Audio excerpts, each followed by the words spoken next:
Is that as low as you can go? Okay, thank you. Hello, is that as low as you can go?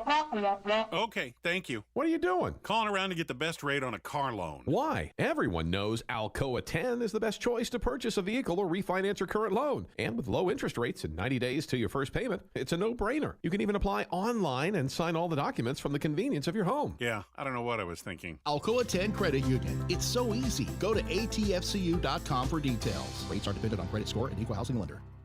With smartphones being such an integral part of our daily lives, it is truly an inconvenience when it doesn't work properly. It disrupts the normalcy of our day. When you go into the cell phone store to have it repaired, they just try to upsell you on a new phone. That's why the owner of iDrop, TKL, left those places and opened iDrop. His goal is a happy customer. TKL and the team will listen to what you have going on and work to solve the problem of your broken device in a way that best suit your needs, instead of trying to upsell you on something that you just don't need. They don't just repair phones, they can service your laptop or PC as well as your Mac. Windows 7 support is over, but iDrop can help you transition to Windows 10. They have a 5-star rating on Google with hundreds of positive reviews. Let me say that again. I don't think y'all understand how big this is. They have a 5-star rating on Google. Their customer service really speaks for itself. So if you ever find yourself with a device that isn't performing as it should, give iDrop a call at 865-888-9740 or check them out on Facebook at iDrop of Knoxville. If man made it, they can fix it. Deep down the middle's got his man, and he's gone. Jason Swain, touchdown. It's time for the Swain Event with your host, Jason Swain. My man. Real sports talk for the real sports fan. All you chumps are gonna bow when I whoop him. It's time for the Swain Event, fueled by Dead End Barbecue. Give me 2 pounds and a Ric Flair.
Swain Event, SwainEvent.com, fueled by Dead End Barbecue, top 100 barbecue restaurant in America. It is Friday. That means we have our guy Seth Stokes with us on the Irish Networks hotline. Ben McKee, Jason Swain, live here from the Low T Center studio. Hope you are having a great morning. Thank you for making the Swain Event part of your day today. Download the free Swain Event app for Android, Apple devices. Our guy Stokes, good morning. Good morning, good morning, good morning. What up, what up, what up? What's up? Or like Martin would say it, what's up?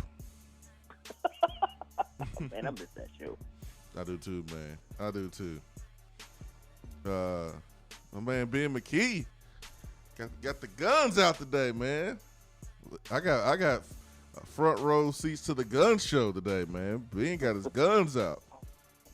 I think he's been listening to a lot of Will Smith lately, man. Will Smith, you know, been motivated, man, working out. Summertime. Poor Will Smith, man. I feel bad for Will Smith, man. I really do, man. He don't deserve what he's getting right now. He really doesn't.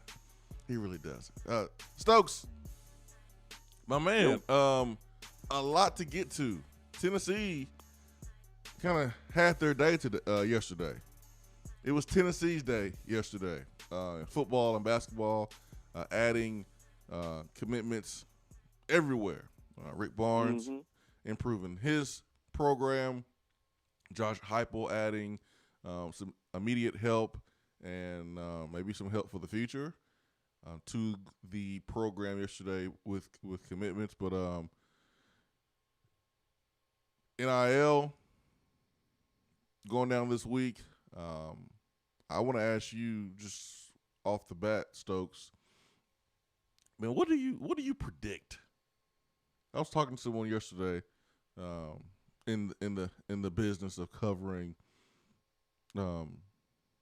college football, and we were kind of talking about the NIL and kind of what we predict, what do we see happening, looking in the crystal ball. Stokes, I want to ask you and ask you too, Ben, man, what do y'all kind of see happening, with this NIL? So Stokes. I mean, I think that you're going to see the schools that can help the player out the most and get creative with it, and they're going to have it's going to change the landscape of recruiting a little bit. I think you're going to have some. I haven't read all through it or anything like that. I don't know if there's going to be a cap on the money or if just whatever the deal is between the company and the athlete. So, I mean, you got some potential for, some kids out here to make some real money. And I hope there's people that are going to help them manage that. Because, you give an 18-year-old person a lot of money, they never had a lot of money, that can cause some problems. And so I just, I think what I know is going to happen is it's going to get real, and it's going to change the landscape of college football, of college athletics in its entirety. You're already seeing, these young men and young ladies with sponsorships already, putting out Instagram posts and Twitter posts and stuff like that. And I mean, it's I don't not like it. It's just I can't believe it's actually here, and I'm a little blown away by the fact that it came quick. Like there was talks, and then boom, all of a sudden, here you go. Everybody can go get your money off your name, image, and likeness. Go do whatever you can.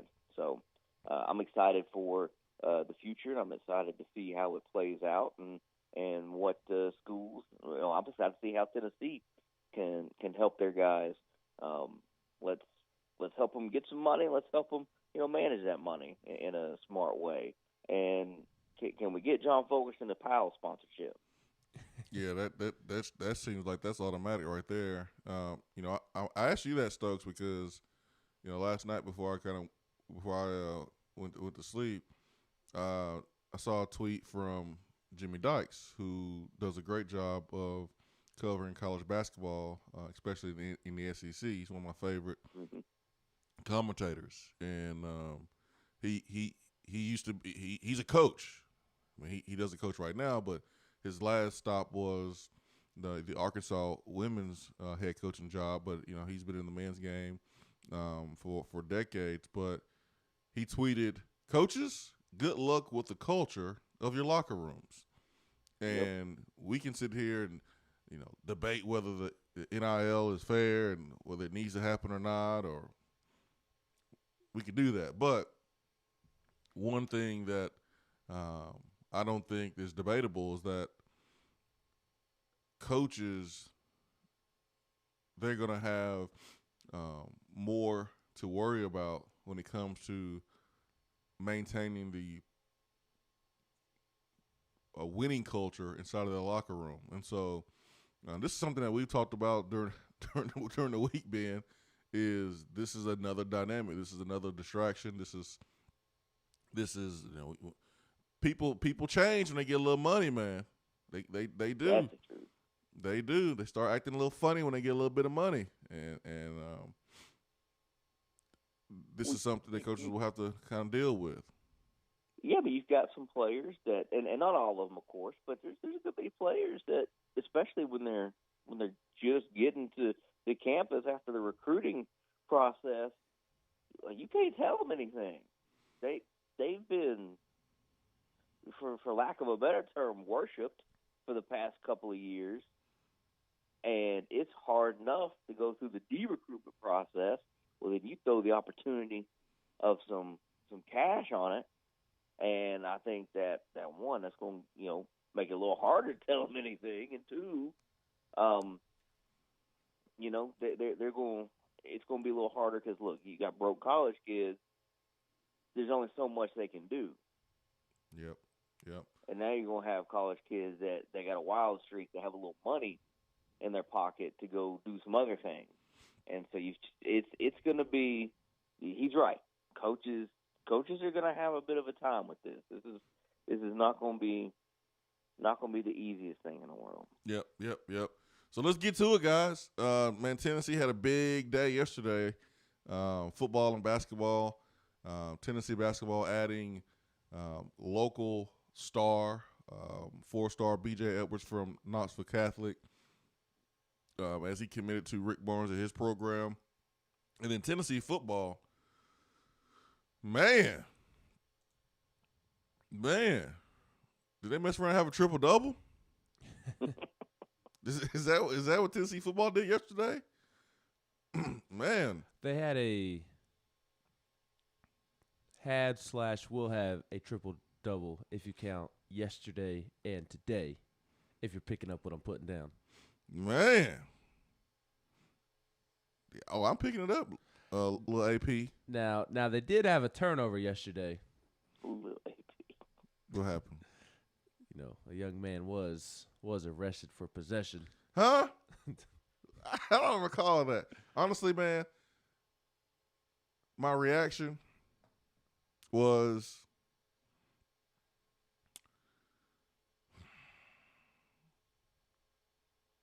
that's my reaction right there. That was my reaction that was it. As well. Did y'all catch that? That was my reaction, Stokes. That was it. I barely had one. I could see it through the phone. Yeah, I was just like, oh okay. He got a citation for weed. Now, my first thought was he didn't learn anything from Salter, huh? Or son, the others that were involved. You haven't learned anything from Salter or anybody else that has ever been caught with weed in a car. Like, you ain't learned anything. So you the type of person that when you're walking in a straight line, the person in front of you will trip and fall over a rock. You gonna walk over the same rock, huh? You ain't gonna learn nothing from the person in front of you, huh? Person in front of you may fall in a ditch. You just gonna fall in the ditch too, huh? You're not gonna go around. You ain't learn nothing. So you must live in the dorm room or something, because you can do that at home if you really want to. Now, I don't understand why you would want to do that. At this point of the season, the off season, a reminder: you were 3-7 last year. Right. You're 3-7 last year. So I just think it's a time and a place. I don't think that's probably the best time, but that's just personally me. Not saying that you can't do that and still be dang good player. That's something you do every once in a while or whatever. I ain't saying you can't do it, but why leave the house with it? That's what I don't understand. That was kind of that was my only thought as far as the situation. I don't think it's a huge deal. No. But that's what was going through my head. And so he leaves the house with it, and he gets caught in his car with it. Like, what was he doing to get pulled over? Like, the first rule of if you're going to leave the house with it, don't be breaking the law while you're breaking the law. Your tags better be right. Your insurance better be right. You better drive in a straight line. You better drive the speed limit. Use your turn signals. Make sure all your headlights and brake lights and tail lights are working. Like, how'd you get pulled over? What are you doing? Speeding. That's just stupid. Yeah. Vols defensive lineman, Dominic Bailey, and that's the thing, I guess, that, maybe is a kick in the junk, is that we've had a lot of news surrounding defensive linemen. I think we can understand why Rodney Garner took the job and probably was banging his head against the wall, because he's had to deal with two guys that are in the transfer portal, and then you have another defensive lineman that we can see doesn't have the best judgment or makes the best decisions. But as far as the citation itself, whatever, man. It's a slap on the wrist. Yeah, it's a slap on the wrist. It's just you question some players' thought process there, but and I'm starting to wonder, like, God, I hate to say this. I really hate to say this. You don't have to say it. Yeah, but I know people have been thinking it. And I'm just wondering. Players at other schools getting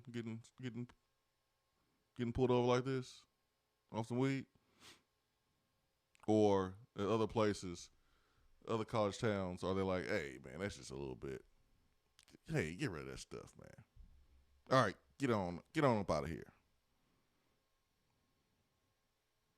Right, like I wonder. I want to know what happened during the stop. Like, okay, so he's pulled over for speed.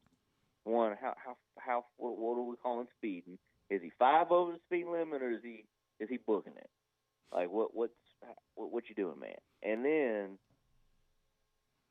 how did the interaction with the police officer go? Like, did you give him a reason to search you to find that? Were you smoking in the car and he smelt it and decided to search you? Like, what was the officer reason, or was the officer just assuming because of certain reasons, and decided to be an a-hole and search him for no good reason? Yeah. Here's the report from WATE. Dominic Bailey was cited for simple possession of marijuana Saturday. According to the arrest report, he was driving on Cumberland Avenue when a University of Tennessee Police Department officer pulled him over for speeding, which I don't even know how you're speeding on Cumberland, because there's so much crap and they make the lane so small, you don't have any room to speed. But anyways, and there's a million cars. Yeah, he was speeding. It doesn't say necessarily a time, so could be super late and no one's out there, but still, Cumberland's like the last street in Knoxville that I would speed on. Like the last street, just because there's so many people, man. Anyways, and I typically always see a cop on that street too. Like that's the last street I would speed on. By the way, there's always a cop car somewhere down Cumberland, and there's a ton of people. But anyways, and now with the new changes on Cumberland, they took out a lane and added whatever that for decoration. Anyways, all right. But during the stop, the Knoxville Police Department officer said he could smell marijuana coming from the vehicle, and the UTPD officer also acknowledged the smell. And so the KPD officer asked those in the vehicle to exit. Bailey then admitted to the officers that there were a small amount of marijuana in the vehicle. He gave consent to the officers to search the vehicle. Officers found around 2 grams of marijuana in the car. Bailey was then issued a misdemeanor citation for simple possession. So I'm gonna be honest, man. Besides questioning Dominic Bailey's thought process here. This is not a big deal to me. No. It's not. But I do wonder because here's a second player in the last few weeks. I know how other schools try to turn stuff like this around. They're going to try to make it seem like that there's a disconnect between maybe officers and the program because you got multiple guys getting arrested for something like this. And I know at other places this doesn't touch the news for 2 grams of marijuana. Now, I ain't saying that the officers are wrong, and I'm not saying that they should be giving football players special treatment because our football players ain't deserve no special treatment going 3-7. Just to be real. I'm just keeping it real here. No, you're right, though. Absolutely right. I'm just keeping it real. If anybody deserves a special treatment, it's Baylor basketball, right, and Alabama football, and guys that win. I mean, it's just the reality of the situation. Mm-hmm. I mean, so like, I'm not, saying that guys should get special treatment because officers have a job to do. I'm just speaking the realities that other places, 2 grams of marijuana, it never hits the news, and it just depends on where you are. So it's not a, I hear some of the commentary from fans that they make it seem like that winning is not important, that football is not important to these players. My response to that is, guys have been smoking weed for decades. Yes, and this is not new. Winning teams have been smoking weed. Championship teams have been smoking weed. And they've been smoking weed in the car. Because it's probably better doing it there than doing it in the dorm room. Because, we got smoke detectors and you got RAs and, just a lot of people around. So the difference is you're just getting in trouble for it more now. So just something to think about. I'm not trying to accuse anybody of not doing their job or, targeting the football players. I'm just saying that other schools, other places, this ain't touching the news, man. This stuff is handled. Hey, man, throw the little weed out, get on up out of here. That's what's happening sometimes at other schools. So, Ben, who should we be looking for in terms of recruitment today? Making an announcement. Who should we pay attention to, man? Who's committing today? A football player. Really? Yes. Huh. Masai Reddick, the offensive lineman from Michigan, is committing at 2 p.m. Eastern on his Instagram account, and he has been somebody that has been liking Tennessee. So I think Tennessee is in a good spot there for the offensive lineman from Michigan, the offensive guard from Michigan. So if that were to play out today, Tennessee would go 3 in the last 2 days, which we could call a triple-double, right? Yeah, that is a triple-double. We call 3 in 2 days is a triple-double. But I think what we all have been paying attention to more than really anything else is the transfer portal and who can help now. Yes. And what position needs to be addressed. Tennessee lost out on Cameron Prunty, who went to South Carolina, who was a all-conference type player early in his career at Kansas. But Tennessee was able to go out and get Alabama transfer Brandon Turnage. So how we feeling? How we feeling, guys? He's good enough to go to Alabama, but he's coming from Alabama. How y'all feeling? Huh? You read my mind. if between the two, all right, so you good at Kansas, but this dude was at Alabama. I'm gonna go ahead and trust Nick Saban on this one. It's weird, guys, because one was all conference and blew it out the water early in his career at Kansas, by actually playing on the field. One is transferring because he can't get on the field, but it's at Alabama.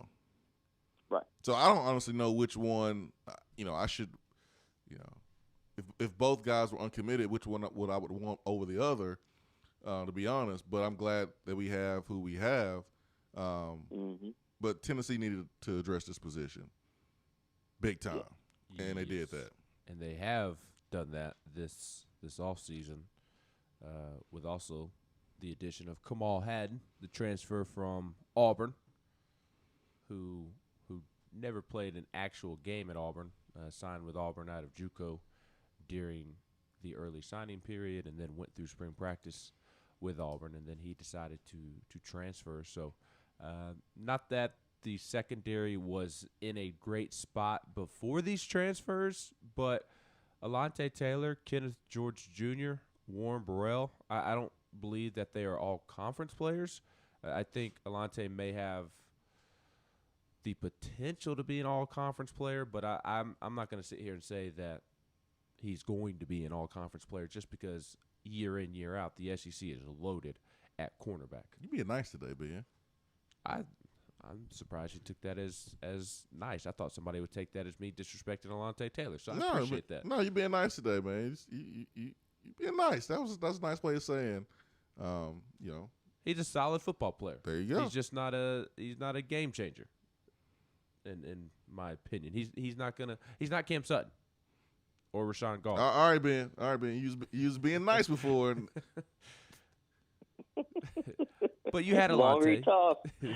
You had Alontae, who is an SEC level starting corner. I think Warren Burrell can also be an SEC level starting corner, especially now that they both have William Martinez in their corner coaching them up. I think that's something that we've overlooked since William Martinez arrived back on Rocky Top, is that he's going to develop these corners. I fully who overlooked that? Maybe not you or I, or Stokes, but it doesn't feel like it's been talked about. That Willie. See, I know you talked about it last week as it relates to Prunty, who committed to South Carolina, and you kind of detailed why would Prunty go to South Carolina when they don't even have a defensive backs coach listed on their online coaching staff Who's roster. coaching the DBs? Are the players coaching themselves? That's what it looks like. No, it's going to be like it was under Dooley, where you didn't have a running back coach. You just had a GA coaching running back. That's going to be South Carolina. Just have a grad assistant coaching DBs. That's what it seems like. They have nobody listed as their defensive backs coach online. Hey, South Carolina, we put all these DBs in the league, and this is what we did, for the last decade. But right now, we don't even have a defensive back coach. Who knows who's going to coach you? But, hey, go there just because of what happened in the past, even though you don't even know who's going to be coaching you. Or the guy that is coaching you, I don't know if he can say that he has a better track record than Willie Martinez. But, hey, whatever. Mm-hmm. That's like coming to Tennessee because Peyton Manning came to Tennessee. Coach Cutcliffe ain't here. The same guys that coach Peyton Manning ain't coaching you. But, hey, sell what you want to sell. If they buy it, that means it works. But I thought Tennessee's DBs were in a good spot, like even before, based off of how they compare to other positions on the team. I thought they had some experience and they have some talent, even looking at the safety position, but it still needed to be improved. And you still needed some depth. A good bit. Yes. Because you only had three guys at corner, Kenneth George Jr., Warren Burrell, and Alontae Taylor. So you needed to go out and add some guys, and they've done that. And they appear to be two really nice-looking pieces with Kamal Haddon and Brandon Turnage. And they're, more importantly, two guys that can play more than just this season. They're guys that can play up to 4 seasons. Yeah, well, Turnage can. Haddon, I can't remember off the top of my head, but he can play 2 or 3 years. So I like that more than just bringing in a grad transfer that will help you out for 1 year, obviously. So they've got some guys that can play at corner now, and I think they have a trio at safety that can be really solid between Jalen McCullough, who he won't have his toe injury affecting him this year like he did last year. Trayvon Flowers, hopefully he can stay healthy. He has the skills to be really good. And then I think Tamarion McDonald's going to be a really good football player for Tennessee as well. And then you throw in Cayman Marley, who probably starts out at safety, and all of a Slides sudden down. your secondary looks much better than it did a couple of months ago. Can they figure out how to defend the slant? Can we just get that down? Well, they have new coaches, so hopefully they can do that. Yeah. I hope. Yeah, my goodness. I mean, if that, to me, I look at that, if it's like routinely happening throughout the season like it did last year, what are you coaching them? I would love to have been in those meeting rooms when they were going over those plays that did bust Tennessee up over the middle, whether it be slants or really anything over the middle, Stokes. Yeah, that's the number one area I think for offenses that run the RPOs heavy is hitting that slant. It's the easiest throw for a quarterback. It gets the ball to the receiver as quick as possible with a chance to make some moves and go score. Yeah, let's guard the slant. That'd be a really good idea. Yes. But yeah, Brandon Turnage, man, he's 6'1".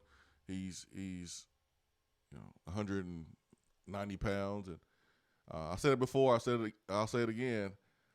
I couldn't go from Alabama to Tennessee or Tennessee from Alabama, but I'm glad Brandon is, and I'm glad that he's here.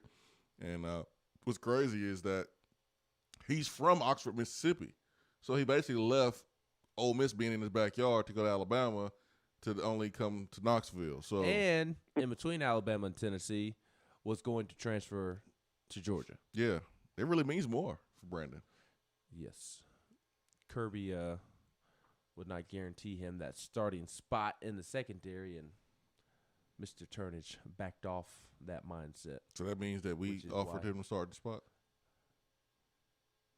There is a reason Prunty was ahead of Turnage at first. There's a reason Tennessee went after Prunty first. I don't know that there is a big discrepancy in ability in terms of how Tennessee viewed the two, but I think Brandon Turnage changed his mind. His thought process changed his thought process as he was deciding where to transfer. Does that make sense? Well, I wonder if Tennessee targeted Prunty because they felt like they had a better chance with Prunty over Turnage. I wonder if that applies, or if they just felt like that Prunty was better. But I wonder the reasons why one was over the other on the target board. But I also wonder, if Georgia wasn't willing to. I guarantee is a really hard word to use here, but ensure that he'll be the starter. And he did not go there, but he came to Tennessee. Does that mean that we ensure that he'll be the starter? That's kind of like Amarius Mims. Tennessee gets in trouble for pursuing Amarius Mims. He didn't come here, but went to Georgia. So what did that mean Georgia did? Or what about Zion Williamson? Kansas offered him all this bread. He didn't go to Kansas, but he went to Duke. So what does that mean? Well, kind of the same thing here. Brandon Turnage, according to you being there, said, I'm going to Tennessee. So I wonder, listen, I would ensure him the start job because I think, you probably could, fulfill your promise there a little bit easier. Yes, but Tennessee did not. They did not. Okay. It was more of a Turnage changing his mindset. Okay. And I disagree. I would not guarantee. I wonder how Stokes feels. I would not guarantee anybody a starting spot. I think that's how you create a bad culture or develop a bad culture, because then you have guys coming in feeling entitled. Wording. You can package it. Mm-hmm. It's inflection of tone. It's verbiage used. It's young man. You have a really, really good opportunity to earn a lot of playing time here. Well, yeah. And then you show them, we have 3 DBs. Are you better than these 3 guys? You think so? Then you'll get a starting job. Yeah, you should. But to me, that's you should start. You should start. Yes, I agree with what y'all are saying there, but to me, that's not guaranteeing that somebody will start. To me, when you guarantee somebody will start, that is full on. You come here, you will start. Yeah. You can't say that But you gotta be like, come on, man. Look, you're good enough to start here, man. You should start here. That's what they're selling Branson Robinson. Everybody asks what Tennessee is selling the 5-star running back from Mississippi on, who was here on an official visit this past weekend. Why would he want to come to Tennessee over Alabama and Georgia? Playing time. Start day one. Playing time. You go look at some of his comments he's made, and they tell me that I can come in and compete for the starting job or at least play a big role as a freshman. That's what they're selling him on. Yep. So that's how you package it, just like you all were just saying. Yep. And you know how humans are, man. We hear what we want to hear. So a lot of times recruits hear that, hey man, you should come here and be the starter. They hear that, oh, coach said I'm gonna be the starter. That's not what coach said. So recruits interpret it sometimes that way. They interpret it wrong and think that coach said they're gonna be the starter when coach is very, very careful in his wording. Very careful. What y'all think Dabo Swain doing this morning? He's trying to figure out some wording. That's what he's trying to do. Trying to find an NFL job. Man. He's in the good book trying to find a good verse to back up what he meant. You think he in the Old Testament or the New Testament? Well, he might have to bring some Old Testament heat on this one. As Chris Walker responded to you on Twitter, he ain't gonna find that verse. It don't exist. He's in Habakkuk trying to find something. It's just not there. Y'all think he using the King James version or the NIV? Which one y'all think he using? What version of the Bible you think he trying to find them scriptures? He's going to be the King James, not even the New King James, just the King James. The more confusing, the better. He probably got the easy to read Bible, man. Yep. That King James had you over here confused. What? Huh? I don't understand. What are we trying to say here? I'm confused on what to do. The English Standard Version. Lord, give me a sign. I don't know. I can't comprehend this. I need hooked on phonics. Huh? The Dabo's an ESV guy. Yeah, he's struggling so hard. He probably broke out the little the Bible kids use during Bible camp during the summer with the cartoon pictures. Vacation Bible School with the pop out photos. My kids got that book, the cartoon Noah's Ark. Dabo, when he's up there for his press conference, he's gonna be like that Dave Chappelle skit where he knocks over the water and takes off running. Oh yes, man. I love it, man. I love it. Our number one is brought to you by Hiller Plumbing, Heating, Cooling, and Electrical. We'll take our first break of the day here. Swain Event. Be right back.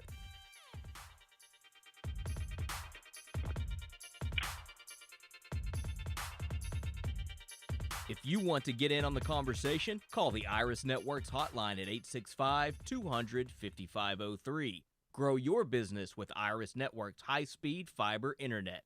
IrisNetworksUSA.com. If you're coming to Knoxville and need a place to stay, do yourself a favor and book a room at Hampton Inn Paper Mill, also known as the Hampton on the Hill. This award-winning property is literally in the top 5% of all Hampton Inn properties. The GM, Stephen Lawrence, is a good old local boy who grew up in the business around Knoxville. He and his staff are always available, always willing to help, and will go above and beyond for their guests. The newest Hampton Inn in Knoxville has clean, affordable rooms, flat screens, fridges, and microwaves in every room. Plus, breakfast is included in every rate. Not to mention, there's also a pool and fitness center on site. If it wasn't so close to amazing restaurants, bars, and shopping, you would never want to leave. At only 6 miles from campus, you're still right in where the big orange action is.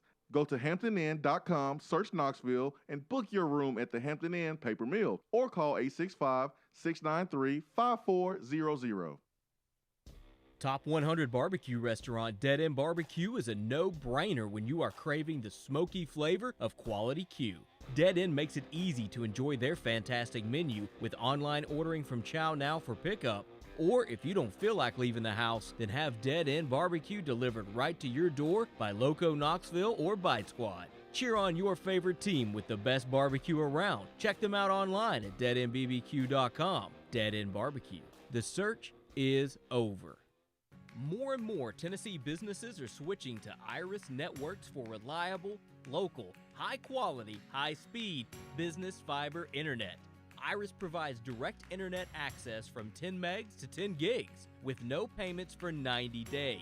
Iris also offers next-generation business phones with work-from-anywhere capability from the mobile or laptop app. With local sales, support, and service, Iris is a partner in the community. Learn more at irisnetworkusa.com or call 865-448-IRIS. Iris Networks, a Tennessee business connecting Tennessee businesses. When I made the move to my own studio, I was worried about this. I was worried about that. I was worried about, hey, did I get this piece of equipment? Did I get that piece of equipment? Does that sound good? Does that not sound good? One thing I didn't have to worry about, that was office furniture, because Office Furniture Outfitters met my furniture needs. With a 50,000 square foot facility, they have East Tennessee's largest selection and are the best value for new and used office furniture. Located in Knoxville, it's easy to find everything you need for your new space, including desks, file cabinets, chairs, conference tables, and more. Office Furniture Outfitters is turnkey. They came to my place, we mapped everything out that was needed, they delivered, and get this, set everything up. To learn more about what Office Furniture Outfitters can do for you, log on to ofonox.com. That's ofonox.com. For a replay of each day's Swain Event TV, like us on Facebook.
Man, yesterday, Clemson coach Dabo Swinney was the butt of all jokes on Twitter. It's pronounced current Clemson head football coach and future NFL coach Dabo Swinney. Dabo Swinney about to do the Matt Rule route.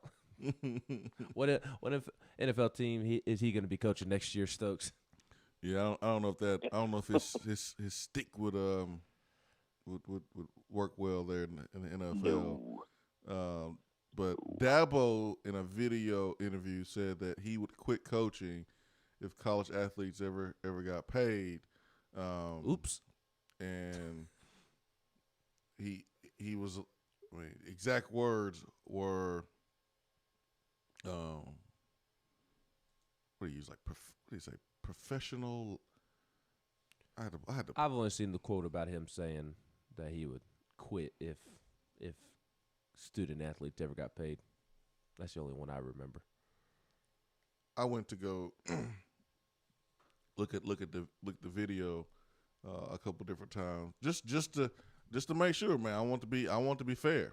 I want to be fair to Dabo. I didn't want to. Very nice of you. Twist his words around and say he said something he didn't. He says professionalizing college athletes is where you lose me. That's his exact words. Well, Dabo, here we are, and what you gonna do? I did see where a player from Clemson kind of spoke on his behalf and said that Dabo Swinney is excited about the benefits of NIL. This is what Darren Rencher said, the Clemson running back. And which one is it, Dabo? Did you have a change of heart, or do you still feel the same? Because players are now professionalized, and they about to get paid. So I just thought it was hilarious that he's gonna have to walk these comments back, and I look forward to the next time talks to the media, and hopefully Clemson got a guy like Seth Stokes asking questions around there. Ooh, I hope so. I hope so. That's doubt the it. first question. They don't. Because what's going to happen is, if it was anything like a time in Knoxville, that there will be, that's how they the assistant, that's how they whoever is going to, before the press conference starts. Okay, we are not to ask questions about X, Y, Z. I don't care. First question needs to be about X, Y, Z. Yep.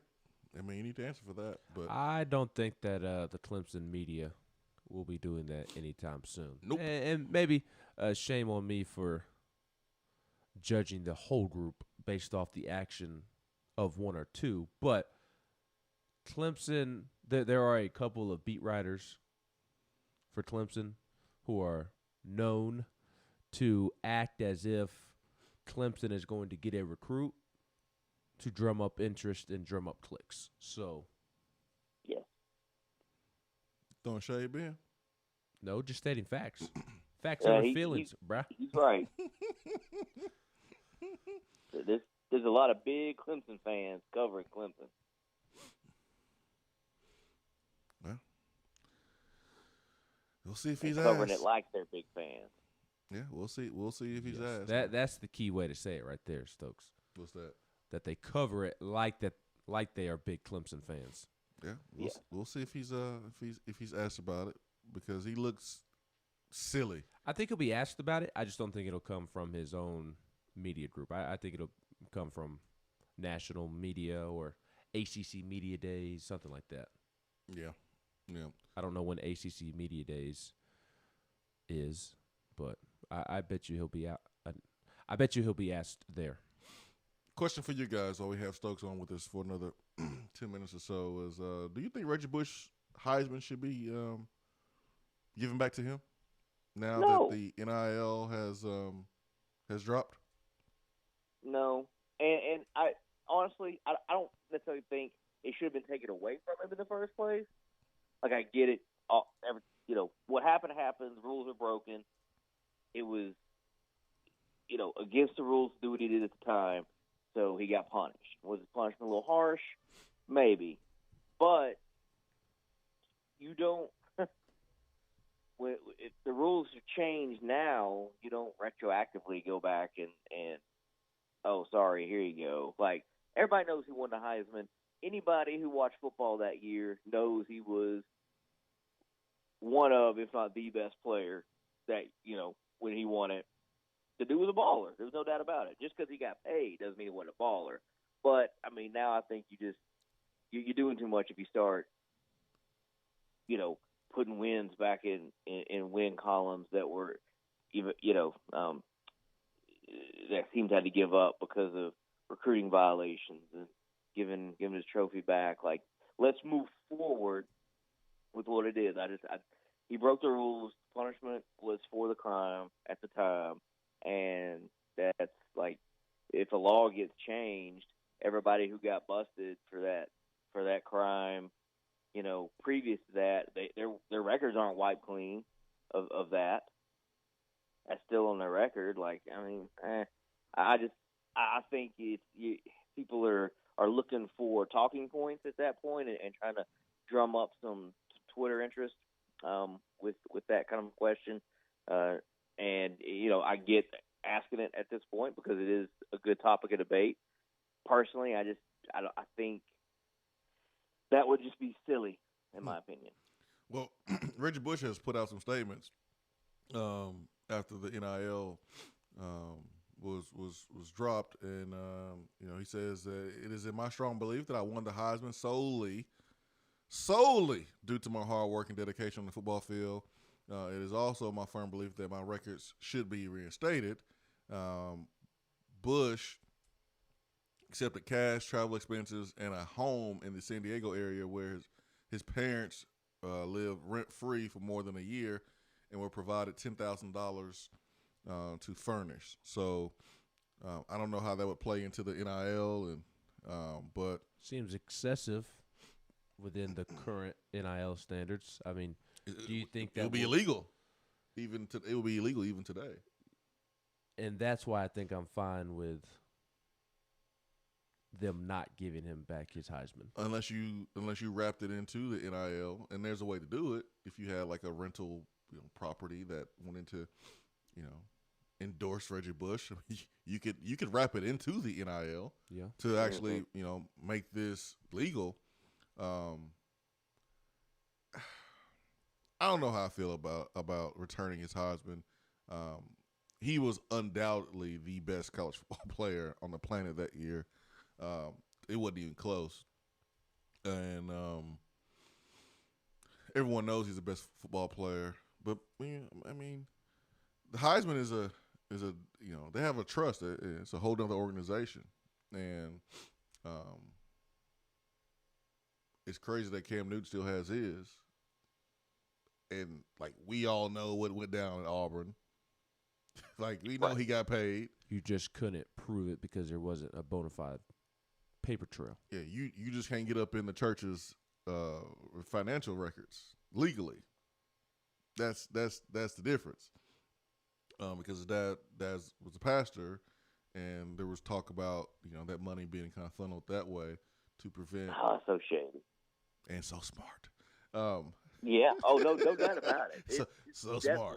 smart. Allegedly. You gotta right. use that word. Allegedly. So, I mean, Cam Newton got his.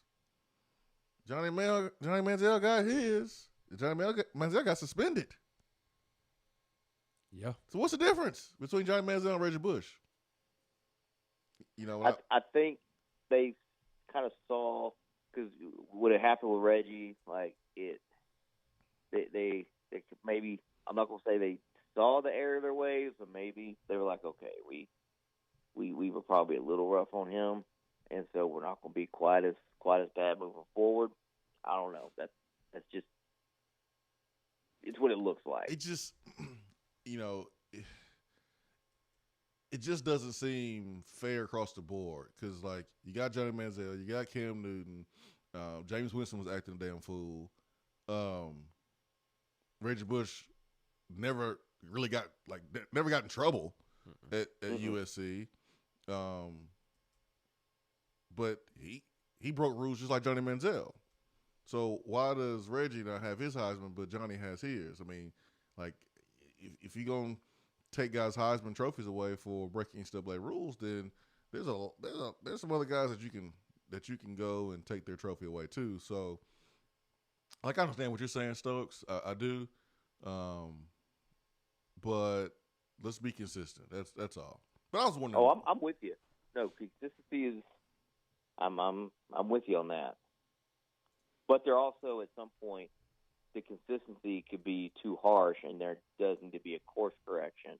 But when you make that course correction, you, as an entity, you look, I'm not gonna say weak, but I don't know. It would be weird to go back and then give them back their stuff after you took it away. Like, just you make your course correction, and from this point moving forward, it'd be like to a larger scale, like a company that offers a product at a certain price for a while, and then they decide to drop the price on that item, and they're going to go back and retroactively refund every customer that bought it before because a couple years later they decided to lower the price on the item. No, from that point forward they do it differently. Yeah, something to monitor, man. Checking the text box before we go to the top of the hour here. Turnage, does it go to the 2021 class or the 2022 class? The 21 class is already done. I believe he counts towards the 2022 class, but I'm not 100% sure on that. All of that confuses me. All the grad transfers you count ahead. Bless you. You count ahead. So, but we've already had the 21 class. That's done. So any transfer that you add in, this is from when we had Austin Price on. I mean, you start pulling from the next class up. Right, which is why I'm pretty sure he counts towards the 2022 class, Mm-hmm. which they did leave or plan on leaving 3-4 spots open. I imagine they only signed 20 to 21 high school guys so that they can have a couple transfer spots open. Volon Street says Georgia's NIL is all messed up. Players could lose 30% of the money to the university. I remember when that first drop, I thought they were going to like change that there at Georgia, but I'm not sure if they changed it or not. But I do remember when that kind of came out, and we discussed it here. Volville says work with the guy who was a walk-on in Georgia last year. He said the culture is bad over there. Certain guys do whatever they want over there. Oh yeah. Well, I believe that. Oh yeah. Yeah, I believe that. If there was any doubt, I don't know why there'd be doubt. No, there's no way it's a good culture. That's why they underperform every year. Mm-hmm. Yep. Volville also says the disconnect between players and coaches last year was obvious to everyone or anyone. I said numerous times last year it looked like guys didn't even know each other. Yep. The Arkansas game should have been the telltale sign when you had a DB make a play on third down, open field tackle, third down, made Arkansas punt. No one gave him a high five.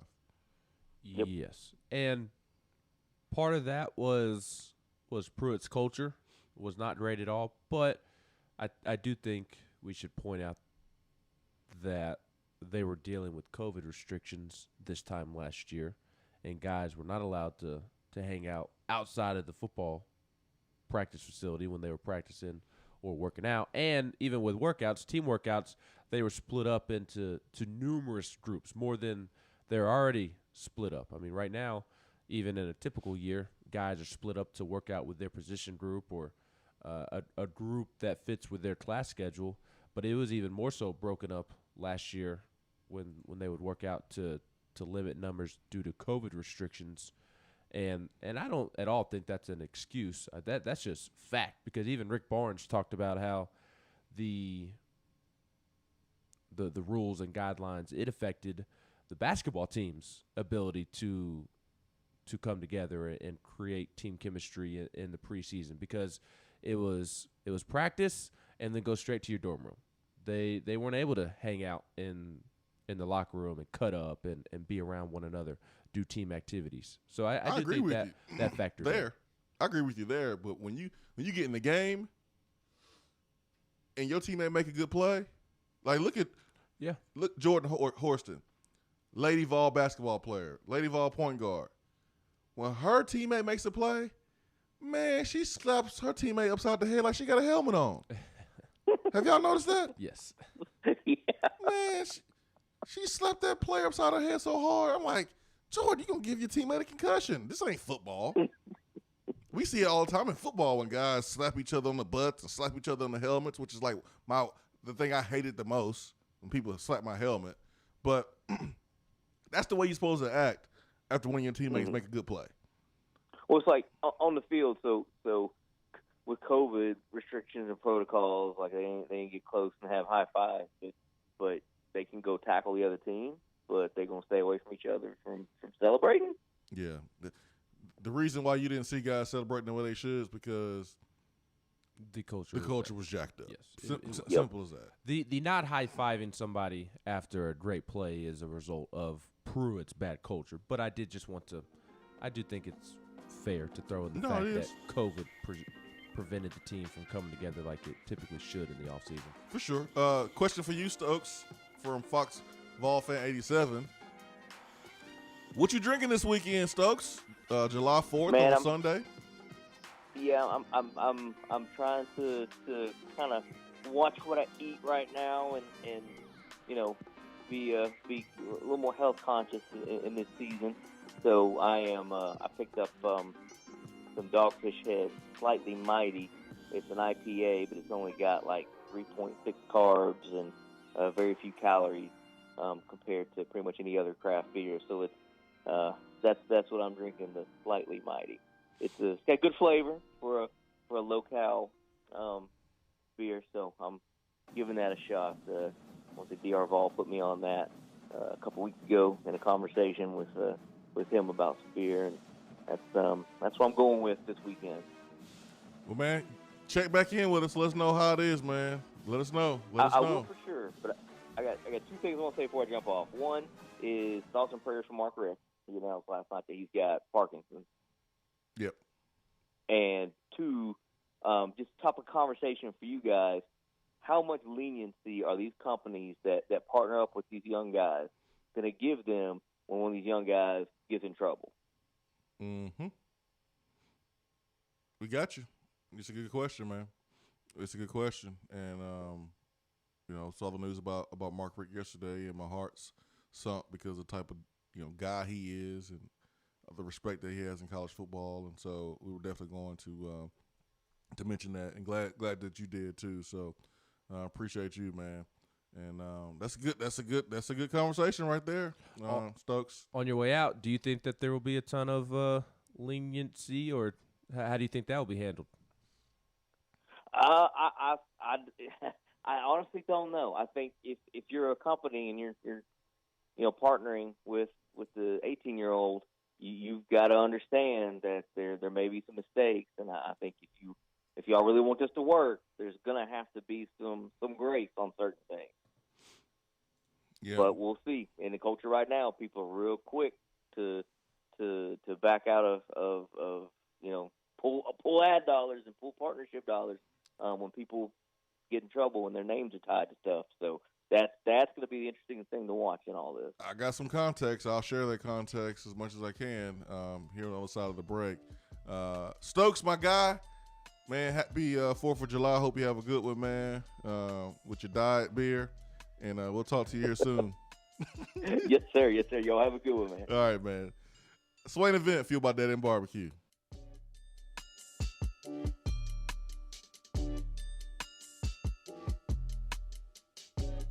While the other guys are taking guesses, the Swain Event is taking you behind the scenes and in the huddle every morning from 7 till 10 right here. Top 100 barbecue restaurant Dead End Barbecue is a no-brainer when you are craving the smoky flavor of quality Q. Dead End makes it easy to enjoy their fantastic menu with online ordering from Chow Now for pickup. Or if you don't feel like leaving the house, then have Dead End Barbecue delivered right to your door by Loco Knoxville or Bite Squad. Cheer on your favorite team with the best barbecue around. Check them out online at deadendbbq.com. Dead End Barbecue. The search is over. Is that as low as you can go? Okay, thank you. Hello, is that as low as you can go? Okay, thank you. What are you doing? Calling around to get the best rate on a car loan. Why? Everyone knows Alcoa 10 is the best choice to purchase a vehicle or refinance your current loan. And with low interest rates and 90 days to your first payment, it's a no-brainer. You can even apply online and sign all the documents from the convenience of your home. Yeah, I don't know what I was thinking. Alcoa 10 Credit Union. It's so easy. Go to atfcu.com for details. Rates are dependent on credit score and equal housing lender.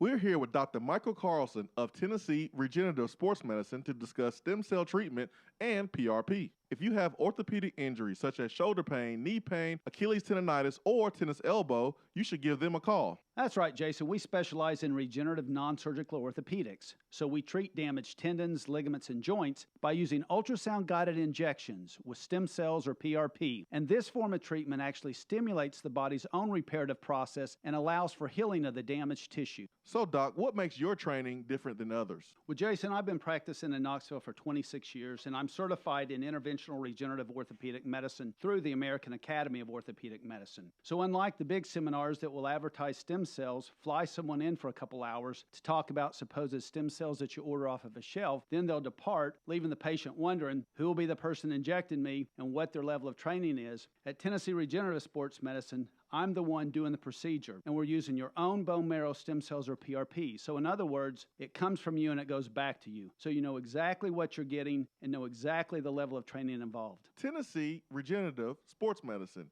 trsportsmedicine.com. East Tennessee's leader in PRP and stem cell therapy. When you see the happy face on our truck, you'll be smiling because you'll cheer it loud.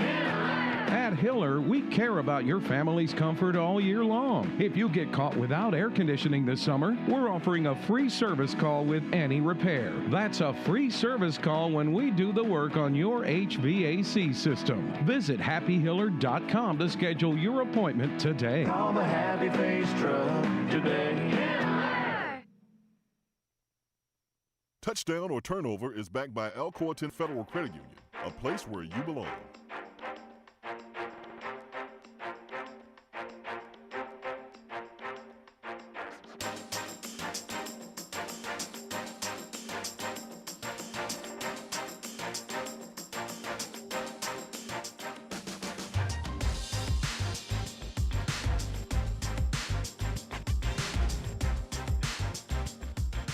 Swain Event fueled by Dead End Barbecue. Touchdown Turnover is backed by Alcoa 10 Federal Credit Union, a place where you belong. Better rates and better service. For today's touchdown turnover, man, I want to talk about Tennessee's day yesterday. Just, as an athletic program, adding some commitments to the program, and Ben, Tennessee, was able to go out and get a commitment from local high school basketball star B.J. Edwards. Tennessee was able to go out and land a grad transfer, but a transfer from Alabama, a corner, and Brandon Turnage. And then Tennessee was able to also land, a lineman, Jordan Phillips yesterday. Who had the bigger day, Tennessee basketball or Tennessee football? Ooh, that's a good question. I'll say basketball. I think B.J. Edwards is a better player than Brandon Turnage and Jordan Phillips.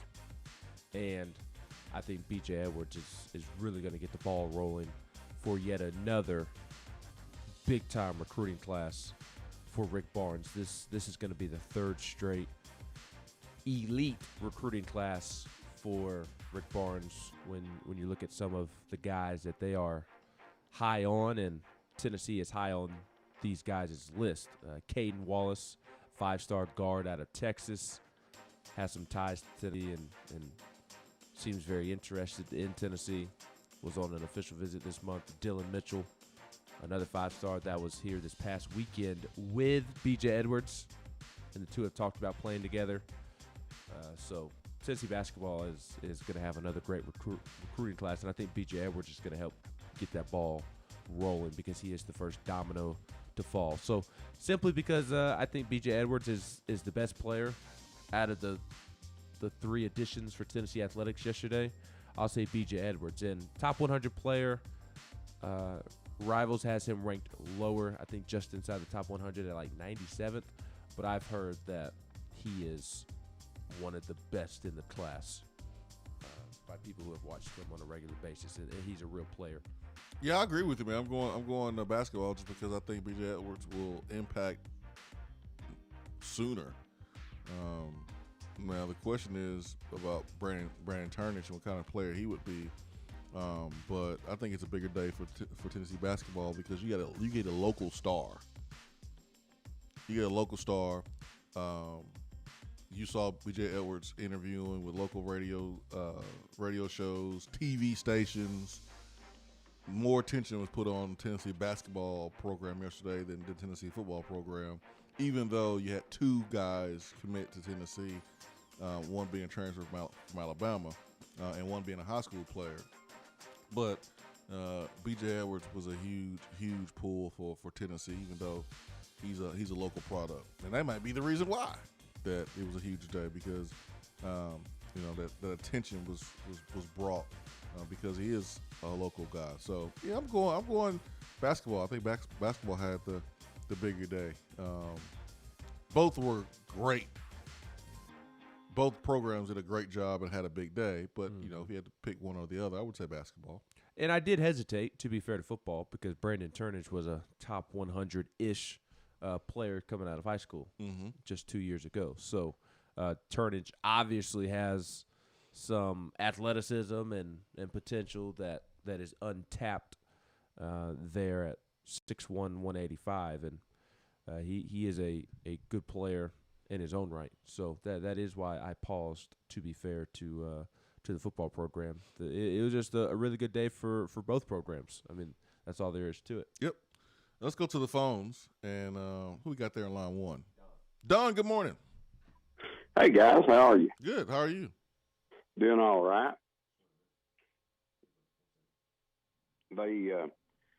One of the things I'd hesitate regarding football was the need. I think Josh Halpin, he had a need for those guys. Especially corner. And, yeah, and that big defensive tackle, man, he's a very high 3-star, but when you look at his offer list, I mean, you know, that's what you got to look at. And of course, everybody, they get excited about these juniors. We don't know what that star ranking is going to be by signing day after they play another year of football, and especially when you look at last year where so many players played limited games or no games, things like that. It's probably going to shake all those rankings up, good or bad, better for us, worse for us, whatever. So I think that's a big shot in the arm. One thing you can say about Heupel and his group, they ain't lazy. No, and they taking guys that want to be here, that they feel like they can develop and coachable, that fits the profile too. They're not doing what Pruitt and them did, you know, trying to swing at the fences with guys that are, you know, have Bama and Georgia in their top two, and you know some Tennessee fans may hate to hear that. And yes, at the end of the day, if you want to beat Alabama or Georgia, you're gonna have to beat those teams out for recruiting, but we're not at that level yet. You got to crawl. Right. You got to crawl before you walk. And you know, Pruitt wanted to run before he crawled, and it bit him in the butt. So there's levels. We gotta out recruit South Carolina and Kentucky and Missouri right now, and then you know beat those teams consistently, and then go out and get better players, you know, better ranked players, or however you want to look at it, and then go out there and you know beat Bama and compete with Florida and things like that. So there's a plan in place, and Pruitt tried to skip steps and didn't work. Yeah, a lot of people need to, if they're worried about all the 3-stars or whatever, they better go back and consider, like you said, there's a plan. It's a long-term plan. I'm an old man, so I hope I get to see these benefits. But look at Coach Barnes. All we heard first year or two, he can't recruit no more. He's on the retirement plan. Now look where you're at. Just talking about Prunty going over to South Carolina when they didn't even have a coach for his position. It looks like he does. I'm sure they do. He's just not on the. He's just not on the website. Well, what I was going to say is, look at Auburn. We know they won't have an offensive line this coming year because Will Friend's the offensive line coach. And he doesn't know coaching was at UT. So, in fact, Auburn probably did Shane Beamer a favor because he initially went to South Carolina for about 2 weeks and then took off to Auburn. It's probably the best thing for South Carolina that Friend went on down to Auburn. So I look for their Auburn not to be able to block a pass rush this year. Hey, we'll see if it was Will Friend or if it was the players or was it the culture. We'll find out. Will Friend now is at Auburn, but Carolina did a dang good job because they have Greg Atkins, and Greg Atkins was the offensive line coach here. Yes, yeah. I think they just fell into some good luck. Is what I think. Greg Atkins versus Will Friend's no contest in my mind. As far as whether it was the players or the coaches, you know, either they can't scout because he had 3, 4, 5-star players on that line last year and they couldn't block anybody. Yeah, we're gonna find out. We're gonna find out, you know, some information. You know, we're gonna see how Wanye plays. We're gonna see how, you know, guys like Darnell Wright, others that was on this team last year. See how they play moving forward. We'll see how Will Friend coaches Auburn. We'll have some more answers. Yeah, I think we will too. I just don't. I think that's my biggest optimism is not the players who's returning, how many stars they got. I truly believe in 2 or 3 positions in particular, we're going to get a whole lot better coaching than what's been there for the last few years. Last year we had no defensive line coach after about 3.5 games. You had, in my opinion, maybe might as well not have had an offensive line coach. You start looking around all those positions and like, like you got not been able to cover the slant for 10 games last year, and the guy that's supposed to be, the defensive back coaches, NFL guy's supposed to be so great, but I'm not sure about that. But I don't know. I know that one guy's got his own magazine, was sounding off about how bad Tennessee was. Phil Steele. But I'm looking down the last couple of years recruiting classes, and even with the departures, there's no reason for anybody to have the number of 4- and 5-star players, high 3-stars, to claim the deficit of talent. I'll say deficit of depth, but I won't say deficit of talent. There's enough talent there to have a good team. I didn't say a great team, didn't say SEC championship team, but a good team. There's still more talent there than Kentucky, Missouri, South Carolina, Vanderbilt, Ole Miss. If you just look, and of course we all know we've had our nose blooded by looking at 4 and 5 stars not just the last 3 years, but last several years. But if you do that, you're going to find Tennessee's pretty high up in the top half of the SEC in regards to the supposed talent. That's interesting right there. I don't know about all those teams, Don. I don't know if you can say you got more talent than some of those teams you mentioned, but there is talent. There was talent. I think we can say that, but man, don't let the logos trick you, because those guys haven't had departures like we have, and they've done a better job of developing. So it's about what you have now. Is the talent better now? And when you look at lack of development, when you look at guys departing, how do you expect our talent to be better than some of those teams that Don mentioned? All right, let's go to the phone. We got D.R. Vol. We'll go back to the phones and get to D.R. Vol. D.R. Vol, good morning, sir. Good morning, guys. Yesterday certainly was awesome as far as recruiting. I mean, there was a rumor once that recruiting's been good. And it was true yesterday. You ain't nothing, D.R. Vol. You ain't worth a damn this morning. You know that? You terrible. It does have me excited. I mean, but that's what sucks, man. Every time recruiting is good, I'm always going to remember that quote. You dog, you. The B.J. Edwards, man. That's one thing I've heard about him, and articles I've read. It's how he's so underrated. And God, just listen to him talk, man. He just wants to win. That's one thing he kept saying. That's got me fired up, guys. I loved his quote of, "I'm a point guard, and Rick Barnes does great with point guards. Tennessee was the best fit for me." Simple as that. Yeah. Simple as that. It's you want to go somewhere where you know someone's going to develop you and make you to a better player, and Rick Barnes is a prime example of players coming in to achieve that, and Rick Barnes proved that he could do that based on his time at Texas, but he was able to really prove it when he went out and got guys that either nobody wanted or people felt like should have been playing football, and he turned them into NBA players. So it's one thing to go out and bring in a 5-star and Kevin Durant. Kevin Durant was going to be an NBA player whether he went to Texas, Kentucky, Villanova. Old Dominion. It didn't matter. But you give Rick Barnes that credit. But to develop the Jordan Bones and the Grant Williams and the Admiral Schofields and the Cal Alexanders. I mean, that's and Jordan Bowden, and that's Lamonte Turner. Yeah, that's even more impressive. So, yeah, I mean, this is what we're seeing. The fruits of Rick Barnes' early labor as a Tennessee coach. Man, people are flocking to him. Where is Jordan Bowden now? Is he still in the G League or D League, whatever they call it? Yeah, he was last I saw. Yep. I know Kyle Alexander is playing overseas.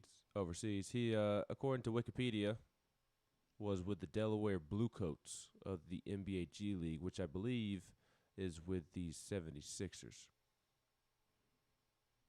I gotcha. Which is because I think so.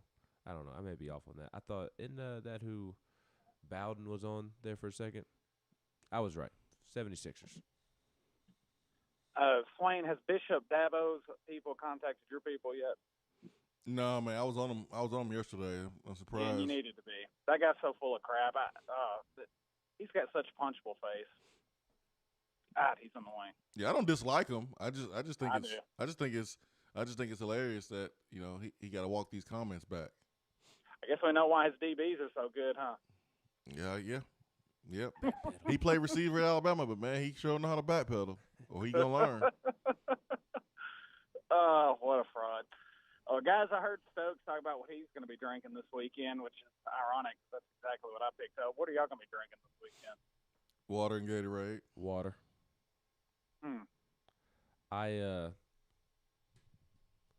I leave for the beach in 3 weeks, so this week and the next 3 are nothing but clean eating and clean drinking. Yeah, Ben, like he getting ready to, have a UFC fight or a boxing match. He over here, trying to cut weight for the beach. That now, speaking of UFC, Conor McGregor and Daniel Poirier, they have their third fight against one another next Saturday, and I'm going home to watch it with my dad, and my cousins may drive down as well, and I'll drink on that night. I'll hit up my my Jack Daniel's Green Apple on that beautiful Saturday night, and I will enjoy it. But outside of that, it's clean eating and clean drinking until I get to the beach, and then it's party time. You ain't got a lot of credit. You're gonna be drinking Malibu. No. I feel you. I'll be at the beach third week of July, and I'm getting stocked up on that. Again? Where are you going? You going somewhere again, D'Arval? Yeah. Do you work? Is this Not Dave much. Tona? Do what? Is this Dave Tona? Do you work? Do I call more than 3 times in a showtime? Hey, quit hating on Daytona. He has not called in recently because of y'all's bullying. Where are you going? Because I don't want to go to the same beach as you. Well, that's what it sounds like. We're going the same time. I'm going to Pensacola. No. Is that where you're going? Yeah. Are you serious? Yep. All right. Well, I guess I can help you do the Swain Event down in Pensacola then. Y'all gonna meet up? No. I'm going to meet up. Yeah. I said no. I'll find you. Interesting. Hey, guys, here's my question for the show, and I'll hang up so me and Ben can work out when and where we're meeting up. Think of the former players, and Swain, this goes for you because I'm kind of curious about you. The players we've had in the past, who would be a perfect fit for them to advertise for? I thought Keith Richardson for pilot, and maybe not at our school, but Manti Te'o, Match.com, and I'll hang up and listen. Oh my gosh. Oh my gosh, man. I'm glad D'Arval said that because it kind of leads me into what we were going to talk about as we were ending hour number 1, and that is the question that Stokes asked us about. All right, companies, they're going to partner with athletes. What happens when an athlete gets in trouble? And right now, there are companies deciding whether or not they want to partner with, athletes. And so there's a lot of background that needs to be done. And the process is going to be different than what it would probably be like if there was a professional athlete, and, due diligence have to be done and the background checks to make sure that it's a great fit. Make sure that the athlete don't embarrass the company. The last thing you want is freaking, Jared from Subway. You don't want that to happen. So you gotta make sure that you don't put your company's brand in harm's way by attaching to someone that can damage it. So that process is already started, and kind of share a little bit of perspective on that and the dynamics that comes with that, and how that may affect a team. Swain Event, fueled by Dead End Barbecue. Be right back.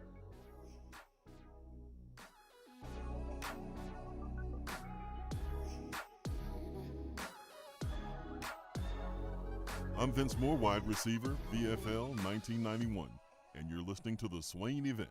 We're here with Dr. Michael Carlson of Tennessee Regenerative Sports Medicine to discuss stem cell treatment and PRP. If you have orthopedic injuries such as shoulder pain, knee pain, Achilles tendonitis, or tennis elbow, you should give them a call. That's right, Jason. We specialize in regenerative non-surgical orthopedics. So we treat damaged tendons, ligaments, and joints by using ultrasound-guided injections with stem cells or PRP. And this form of treatment actually stimulates the body's own reparative process and allows for healing of the damaged tissue. So, Doc, what makes your training different than others? Well, Jason, I've been practicing in Knoxville for 26 years, and I'm certified in interventional regenerative orthopedic medicine through the American Academy of Orthopedic Medicine. So unlike the big seminars that will advertise stem cells, fly someone in for a couple hours to talk about supposed stem cells that you order off of a shelf, then they'll depart, leaving the patient wondering who will be the person injecting me and what their level of training is. At Tennessee Regenerative Sports Medicine, I'm the one doing the procedure, and we're using your own bone marrow stem cells or PRP. So in other words, it comes from you and it goes back to you. So you know exactly what you're getting and know exactly the level of training involved. Tennessee Regenerative Sports Medicine, trsportsmedicine.com. East Tennessee's leader in PRP and stem cell therapy. Out-of-town law firms have been swarming into East Tennessee lately. Firms from Memphis, Chattanooga, and Birmingham have stormed into the area. Wouldn't you rather do business with a local law firm? You know, a true neighbor. Marcos Garza and the pros at the Garza Law Firm are just that. They are our neighbors and friends that support local causes year-round. The Garza Law Firm works to serve you professionally on criminal matters, injuries and accident matters, and Social Security and disability filings. The Garza Law Firm is here for you at GarzaLaw.com. The Garza Law Firm. Let us help. At work? Can't call in? Don't feel bad. You can talk to the guys on the text box. It's part of the free Swain Event app. Top 100 barbecue restaurant Dead End Barbecue is a no-brainer when you are craving the smoky flavor of quality Q. Dead End makes it easy to enjoy their fantastic menu with online ordering from Chow Now for pickup. Or if you don't feel like leaving the house, then have Dead End Barbecue delivered right to your door by Loco Knoxville or Bite Squad. Cheer on your favorite team with the best barbecue around. Check them out online at deadendbbq.com. Dead End Barbecue. The search is over. JC's Tree and Landscaping Service specializes in quality tree work done at an affordable price. Trimming and removing trees are their specialty. They also offer other services like land clearing, stump grinding, crane services, and all of your basic landscaping needs for both commercial and residential.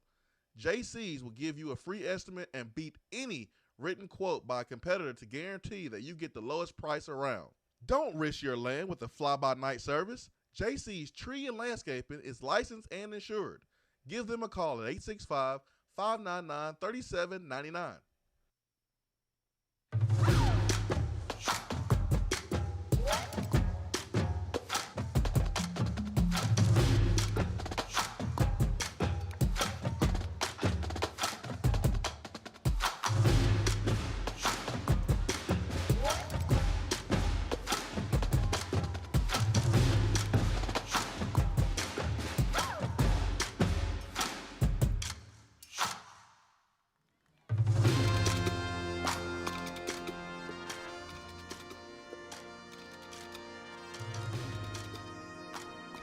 All right, it's time for Around the SEC this morning.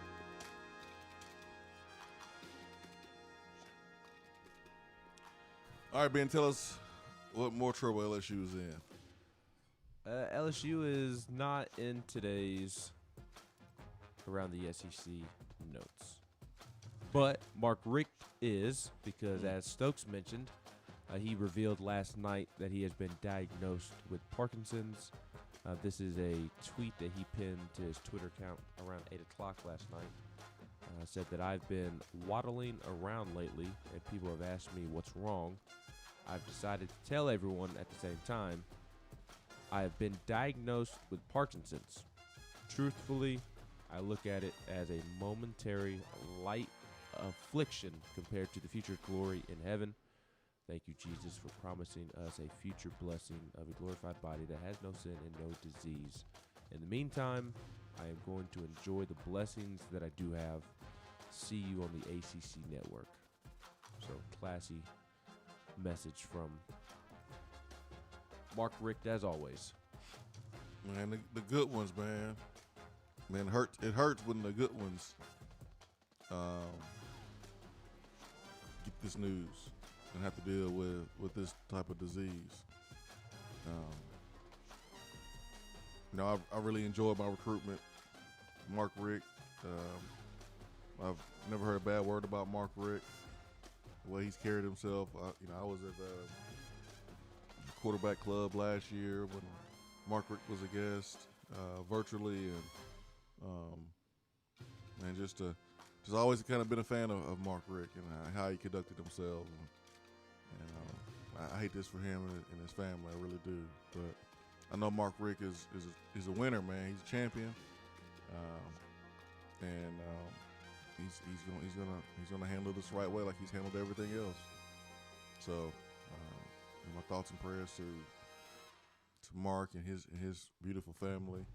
I'll never forget him opening the doors to recruits that he barely even knew on my official visit, and that stuck with me. No other coach did that. So, it's tough news, man. What else you got? Kentucky's Davion Mintz announced that he would be returning to play at Kentucky this season. Dang. So Kentucky gets another guard back. He's really good. He is. He's a bucket. Here's a Tennessee nugget for you. Former Tennessee linebacker Martavius French, who went into the transfer portal in late April after getting in trouble with Caden Salter in the dorm room incident. It was him, Isaac Washington, who also entered the transfer portal, Caden Salter, and there's a fourth that I'm failing to remember off the top of my head. Willis, right? Yes, Aaron Willis. Yes, Aaron Willis. But after Martavius French was involved in that incident, we're talking about Willis. He went into the transfer portal in late April and now is expected to spend this season at a junior college, likely Hutchinson, a former four-star recruit who is part of the Vols' 2020 recruiting class. And I don't want to get into a deep conversation about it, at least not at the moment. But Don was discussing the talent that Tennessee has on its roster based off of previous recruiting rankings. And I think that Martavius French is a great example of why you should not base this roster off of recruiting rankings, because Martavius French was a four-star, and I can promise you he is not a four-star caliber player. When you said Hutchinson Community College, the first thought that came to mind was, did he not get any suitors? And he has to go to Hutchinson. That's my first thought. To prove himself that he can play at this level. So,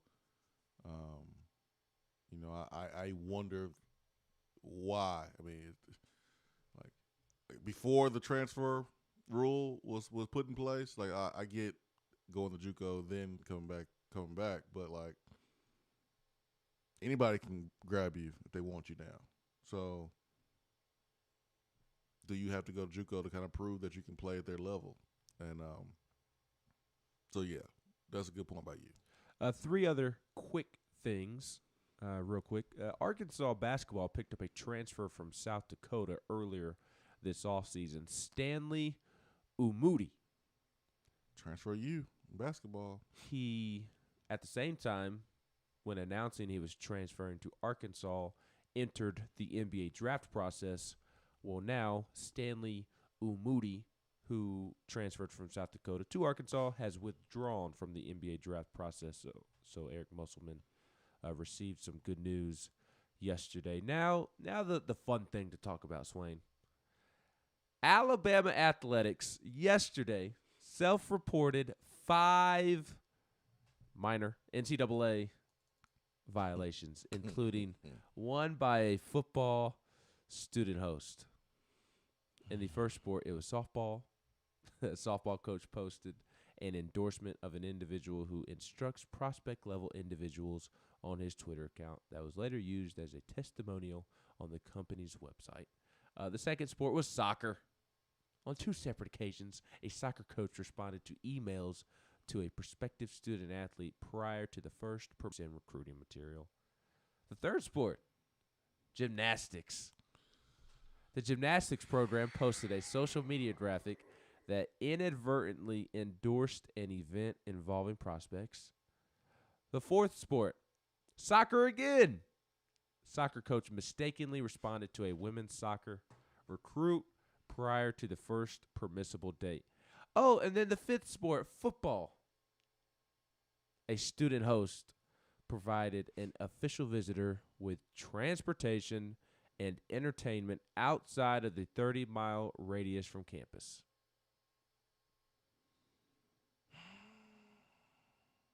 So Alabama self-reporting some incidents, minor recruiting violations.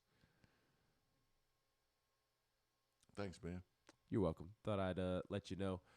Tennessee did release its NIL guidelines yesterday. Those guidelines include, if I can get to them, athletes can request/rent team facilities as needed. So if Brian Maurer wants to hold an event inside the practice facility, the indoor practice field, he can do so. Or if he wants to do something on Neyland Stadium, in Neyland Stadium, or on the practice field, he can request to do so /rent the team facilities as needed. I thought that was interesting. No game-used equipment can be sold, and that is an NCAA rule as well. So jerseys? Yeah. Okay. That's an NCAA rule. All right. That's when you're getting into that A.J. Green type of trouble, right? Isn't that what A.J. Green got in trouble for? A.J. Green. Todd Gurley. I yeah. know Gurley was autographs, too. Yeah. Manziel. Whatever. Yeah, whatever. Athletes can use Tennessee marks and logos with express written consent of the school. Yeah, man. If you're Tennessee, man, you can't just be having your logo used anyway. You gotta keep tabs on that, man. So, yeah, that makes sense. Yeah. Further detail on the institutional merchandise /memorabilia. In accordance with NCAA bylaw 161124, quote, an item received for participation in the intercollegiate athletic may not be sold or exchanged or assigned for another item of value. Therefore, student athletes may not sell institutionally issued apparel, equipment, awards, etc., even if it will not be reused until they have exhausted their competition eligibility. So they can sell it when they're done, obviously, but they can't sell it while they are on campus. Okay. Prohibited categories include gambling, tobacco, alcohol, or adult entertainment, which, reminder, is really unfortunate for Blake Tidwell that he can't promote any adult entertainment given his nickname. And those gambling, tobacco, alcohol, adult entertainment is in addition to activities that are reasonably considered to be in conflict with UT's value. So we talked about that yesterday, but that was when we were going over Kentucky's NIL guidelines, and for the most part, Tennessee's is the same. Here's an interesting note on Tennessee's website under the category Other. Income and tax implications associated with NIL activities are the responsibility of the student athlete. Student athletes' need-based financial aid may be impacted based on compensation from NIL. Questions should be directed to One Stop Student Services. Did you have the One Stop when you were in school? What is that? Oh, you didn't have the One Stop. So in the library, they have stations set up at the bottom level of the library if you walk in, where's the library? I'm just kidding. No, you're not. No, you're not. I'm just kidding, man. I know what a library is, man. They got Starbucks in there. Sure. Well, if you walk in, you know the entrance on the street by the seal. Mm-hmm. If you go, do you know what the seal is? Yeah. You can't walk on it until you graduate. Yeah, Seal's great singer, man. If you go in that entrance on the bottom, they have like little stations set up as if it's an Apple store, and you go up and you can ask them anything about UT, and they'll direct you to where you need to go, tell you what you need to do, help you with anything. That's what the one-stop student service is you go into the bottom of the library, and they have people there that will help you with anything and everything as it relates to UT. They have answers for everything. I usually came from the top part with the heavy doors, like prison doors, trying to get in, and you had Starbucks right there on the right. Then you had the big conference room right there, right next to the coffee shop. That's where we did the group projects and stuff. That's what I'm used to. I don't think I've been down on the bottom level of the library probably like once. You never walked out? Maybe twice in my 4 years in Tennessee. You never walked out that way to get on, like to go towards the pedestrian. Well, I guess you didn't have the pedestrian bridge, did you? No, because I was parking in the circle, buddy. I was parking up there. There's that football privilege. No, I wasn't football privilege. It was getting lucky finding a parking spot. I'll never forget. I had a class in the science building up on top of the hill. There were multiple science buildings. Mm-hmm. I had one across from Ayers Hall, whatever building that is. Actually, it was a science building, but my math class was in there one year, my statistics class. And it was an 8 a.m. class, too. And I rolled it. I always showed up to class, but if it was 8 a.m., it was like 8:03, 8:05 by the time I got in there. Gotcha. And so I was walking into class. It was about as class was starting, and I was getting ready to walk in the building. I just walked up those big steps from the pedestrian bridge, and I had, because my next two classes were in the communications building, which is where the torchbearer is. Mm-hmm. I had parked across from the football facility and walked all the way to Ayers Hall, up to Ayers Hall, and it was hot too. I was sweating. Calf muscles burning. I was ready to get inside.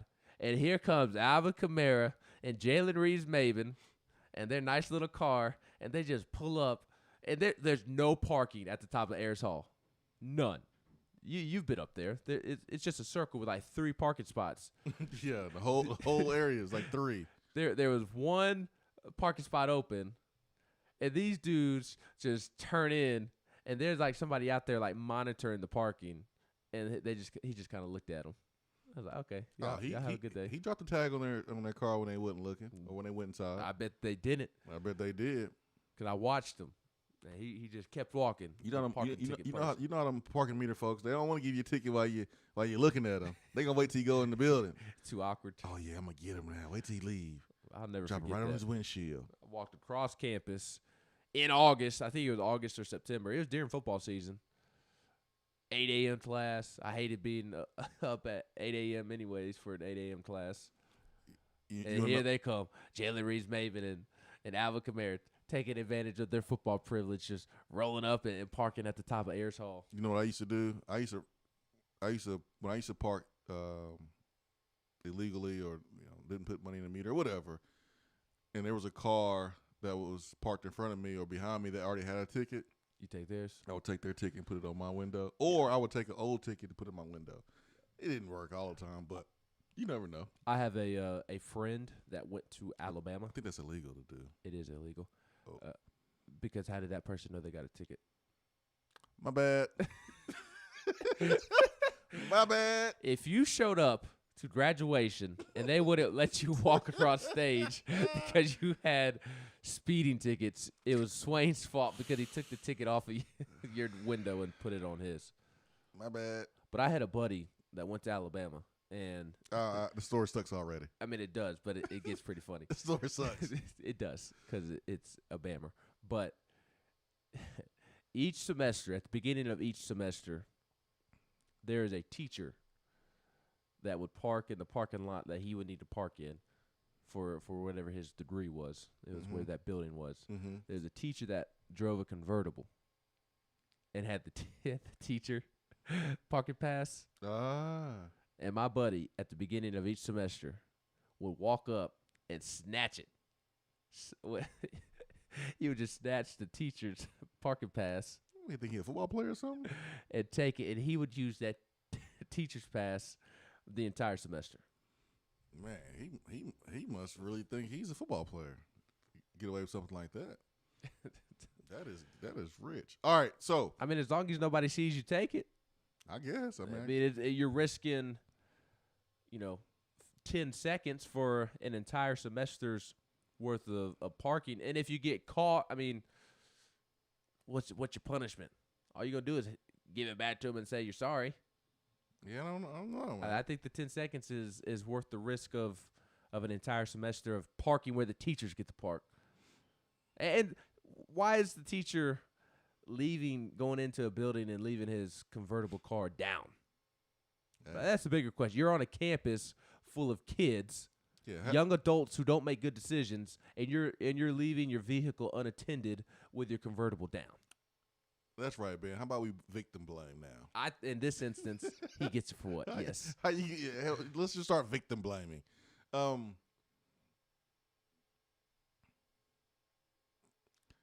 do have a friend that played at Tennessee that used to have a handicap sign, but I won't name any names.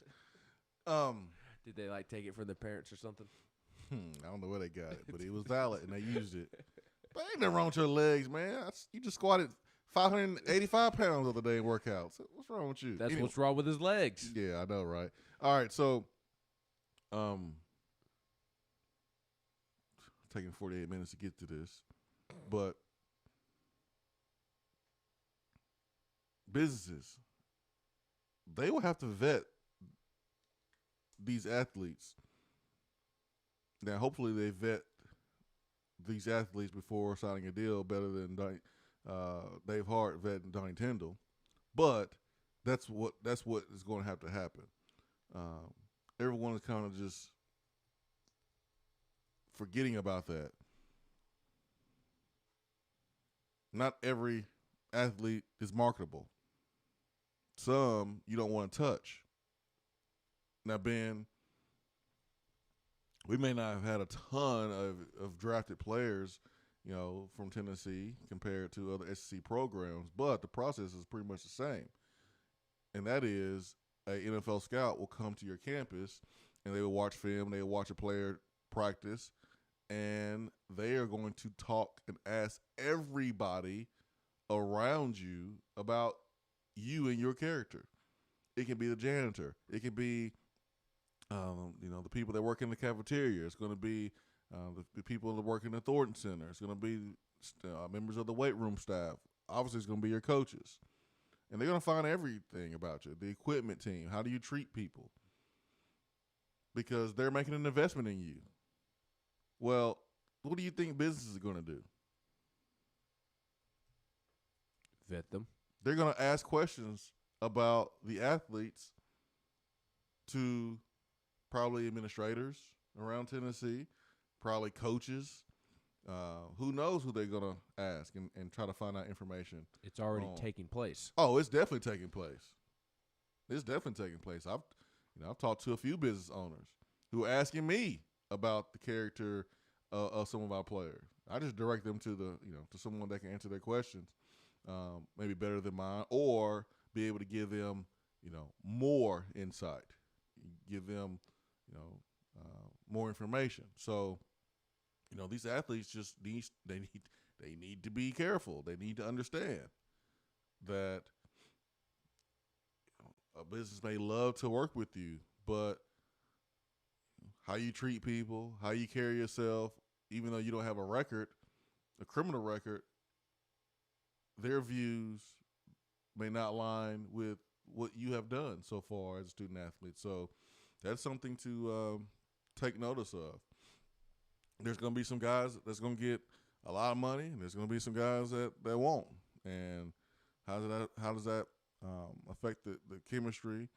And I told you during the break, there will be a player. I'm not saying it's going to be here. It could be, but there will be a player in college football that will leave a school and transfer, and it has nothing to do with football. Mm-hmm. It's going to be because he's mad he can get better deals somewhere else. That's going to happen. So the same way NFL scout comes to campus will be the same way that a business owner or someone that from a business will ask for information about a student athlete to see if it's a good connection or not. Let's check out the text box. Tennessee Tiger says, I put an old ticket on my car every day of the month my sophomore year. UT never did a thing. Look at that. Look at that. That's how you do it right there. Cal W says, I use the old ticket under the wiper trick all the time. LOL.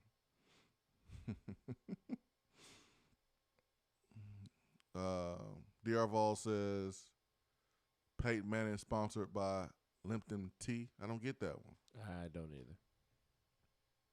Don't get that one. If we don't get it, not a good joke, DR Vol.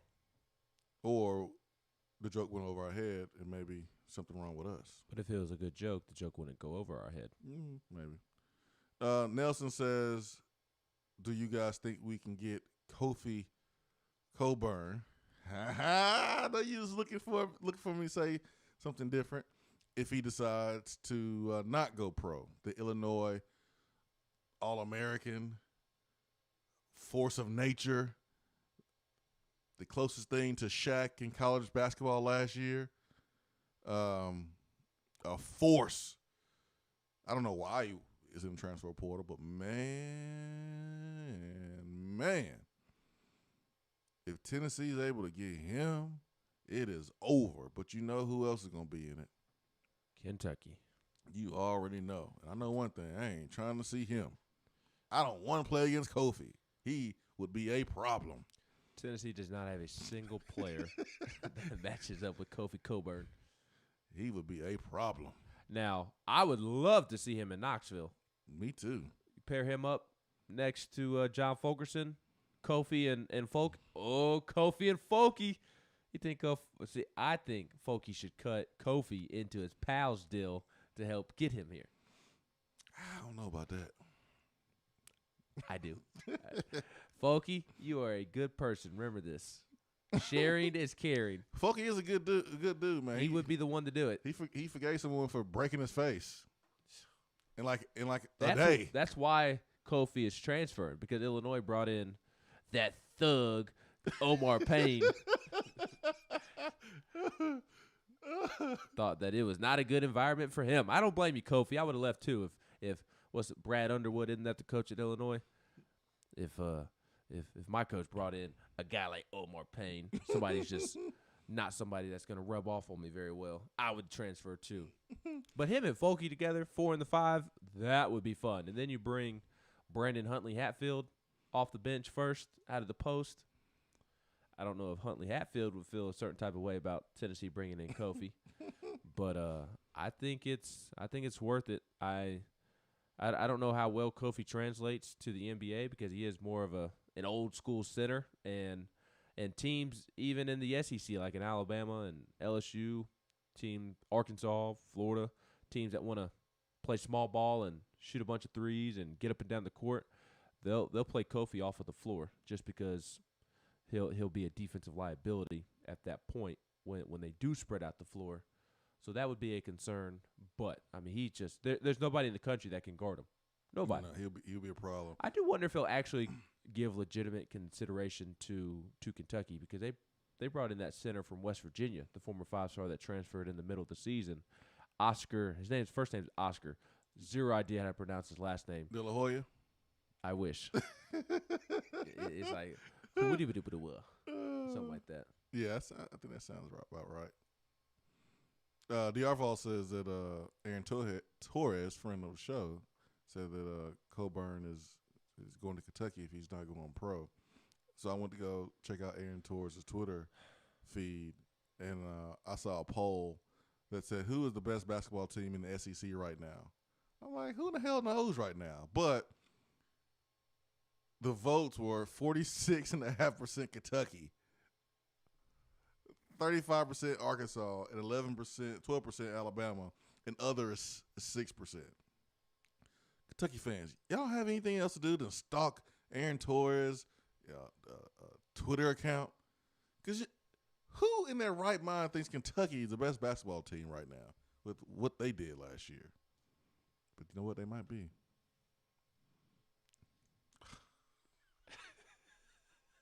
I told you it was a good joke and we didn't get it. Didn't I tell you? I told you it was a good joke.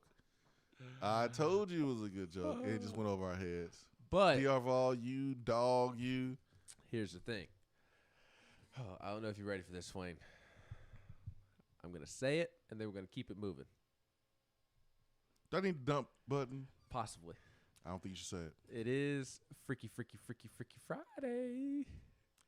If it was a good joke by D'Arval saying that Peyton could get a Lipton tea sponsorship, if it was a good one, he would have mentioned that Peyton could have gotten a good deal advertising Lipton's tea bags. Yeah, but we had to, you know, he left it up to us to put it together, and it just went over our heads, man. Nope, it was a good joke. Been more specific. No, it was a good one. No, it was a good one. It was a good one, D'Arval. You better be careful though, D'Arval. Jamie Nartright gonna come and get you. Has she quit messaging you on Facebook? I think I blocked her. I had to block her, man. Golly. I was like, I didn't even do anything to you. Why are you stalking me for? You're the voice of the people, Swain. I mean, I didn't do anything. I talked to Peyton one time. I'm not on Peyton's side. I don't know what happened that day. Leave me alone, lady. Crazy. She's bothering me. My goodness. Yeah, that was a good one, D'Arval. That was a good one. That was a good one. That was a good one. Jay Carve says, was losing Kivett. Todd's is better. Let me see. At 8:54. D'Arval said that one too. Oh, he did? Yeah, he said D'Arval said Peyton would be good at advertising moon pies. And then Todd said the same thing too.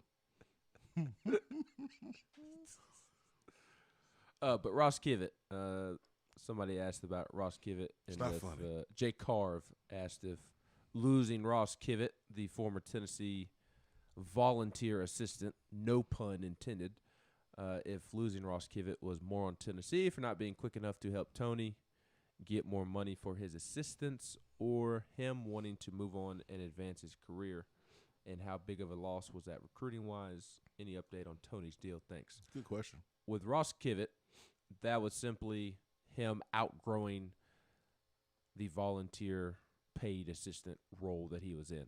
Ross Kivett is so much better than a volunteer assistant, and he was there had been spots in the works to get him out of Knoxville and allow him to go double his salary and be a full-time assistant that gets paid an actual salary. So that had nothing to do with Tennessee, and that's NCAA not allowing the third coach to be paid. Yes, that's the NCAA not allowing a third paid assistant. Mm-hmm. And it does hurt recruiting. The guys love Ross Kivett, but Josh Elander is, along with Tony and Frank, obviously, Frank Anderson, Tennessee's pitching coach. Josh Elander would be the bigger loss from a recruiting standpoint. He is Tennessee's recruiting coordinator. So it is a loss, but I wouldn't classify it as a big loss. Because also Tennessee, now under Tony Vitello, has reached the point of where it'll recruit itself as well. And then update on Tony's deal. they are doing. Both sides are doing the negotiating shtick, and they're practically in a stare down. So, still working out a couple of the final details. Tony's going to sign at some point, but both are being stubborn in their own ways. Yep, which is a normal negotiation. Hour 3 coming up. If you want to get in on the conversation, call the Iris Networks hotline at 865-200-5503. Grow your business with Iris Networks high-speed fiber internet. IrisNetworksUSA.com.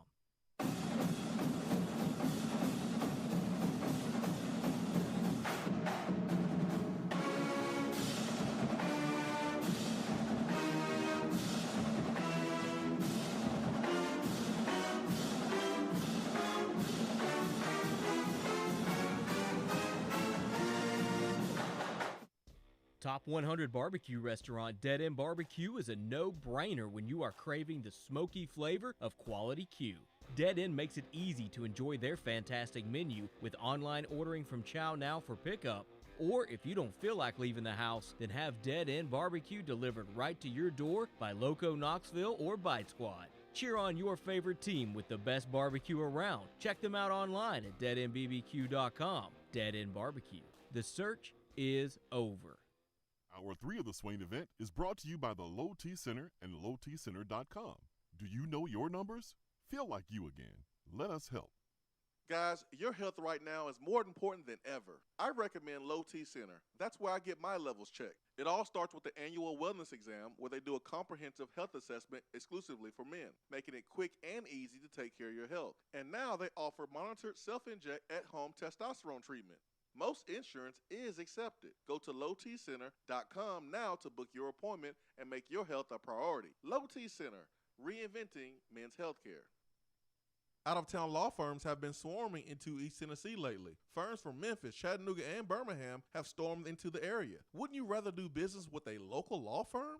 You know, a true neighbor. Marcos Garza and the pros at the Garza Law Firm are just that. They are our neighbors and friends that support local causes year-round. The Garza Law Firm works to serve you professionally on criminal matters, injuries and accident matters, and Social Security and disability filings. The Garza Law Firm is here for you at garzalaw.com. The Garza Law Firm. Let us help. Hour 3 of the Swain Event is brought to you by the Low T Center and lowtcenter.com. Do you know your numbers? Feel like you again. Let us help.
I'll tell you one thing with the NIL, the show brought out some great jokes.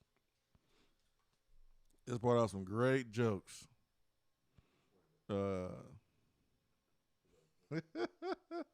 man. Other McKee says DR Vol is about to break his rule and call in again. SC Vol says how many athletes will be sued for breach of contract? Listen, there's going to be some mishaps. It's going to happen. Heck, there's already an incident yesterday with a Kentucky basketball player. I believe his name's Deontay Allen. He released a clothing brand, hoodies, T-shirts. Not a clothing brand per se, but a apparel for his fans. It's like pictures of himself playing basketball on a hoodie, on a shirt that people could buy if they're Deontay Allen fans. And somebody was trying to scam him already somebody trying to scam people and act like they were selling the same stuff and giving out the link to the site, and it was a link to take people's money, scam them. There's going to be a whole lot of that. Yeah, so these players will have to go out and get their logos copyrighted. You got to make sure that you get your domain name and don't let it expire. So there's going to be some mishaps, guys. We understand that there's going to be some players that will get all the education they could possibly ask for to make wise tax decisions, and they won't use it. And they'll be like Wesley Snipes. It's going to happen. Yeah. There were a couple of deals that I really enjoyed seeing yesterday. Bo Nix partnered with Milo Sweet Tea, which is perfect for a small southern town. And Milo's was, I believe, founded in Alabama. I think in the Birmingham area. Yeah, the headquarters down there. Is what I remember. Is what I think. Yeah. Yeah, but big time for Bo Nix. But how about Trey Knox, the Arkansas receiver? Oh yeah, big time. From Tennessee. He signed a deal with PetSmart, and he has a husky. And the social-focused partnership with Trey Knox pairs PetSmart with Knox and his husky Blue. Blue is his husky's name, and it is going to highlight Knox's love for Blue and the links that PetSmart will go to support pets and pet parents. That's pretty cool. So I thought that one was cool. And then the king so far of the NIL has been De'Aaron King. I mean, De'Aaron King, I think, has partnered with every business in Miami. He has College Hunks Moving Company, The Wharf, Murphy Auto Group, Dreamfield. I'm assuming these are businesses in the Miami area, but I mean 4 sponsorship deals in the first 13 hours of legal NIL monetization, and The Wharf is a club there in Miami, and like the Miami mayor came out for his signing ceremony with the club, and we want to talk about the NIL potentially cutting Tennessee's rebuild in half. I don't know that Miami is necessarily facing a rebuild per se at this point. Yeah, they've been rebuilding for a while. But they're in a decent spot right now. Is my point. But they're still trying to get over. Mm-hmm. I think this could help Miami. Put Definitely. Miami towards the top of teams that this is going to help the most. Yeah, I don't know. De'Aaron King's a king. You know, Spencer Rattler. You throw him in there, and then the queen of them all is the gymnast from LSU. Yes, that Tennessee Tiger called in and mentioned yesterday. Yeah, who has more than 1 million Instagram and TikTok followers, and Dan Rovell said that she could make more than $1 million due to her social media following, and you saw her in Times Square. So Olivia Dunn. Get your money, girl. Get your money. Get your money. So that's big time. I haven't really seen. I've seen Spencer Rattler's logo. I just haven't really seen him necessarily do anything with anybody just yet. Right now, De'Aaron King is the king of the NIL because he's got the most going on right now. But I'm sure guys like Spencer Rattler will soon surpass, and I'm sure when Bryce Young gets going at Alabama, he'll surpass many. So it'll be interesting to see how it plays out. Yeah. I think Dan Rovell was going by like in social media following Spencer Rattler because he was on the show on Netflix, the QB1. He got 377,000 Instagram followers, and then he mentioned Sharif O'Neal, Shaq's son. And then he mentioned the twins from Fresno State. They got a ton of social media following. Also, Bryce Young is on here with his following. But anyway, let's go to the phones. We got Neela Mafia. I became disinterested when there was a Bama player on there. Neela Mafia, good morning. Morning, Swain. How you doing, man? How you feel about Tim Tebow? Oh, God. Blah. He's just the worst. Anyway, I'm trying to be good. So what you're saying is, with the whole Peyton endorsement deal and the controversy and all that kind of thing happened, that it might taint the deal.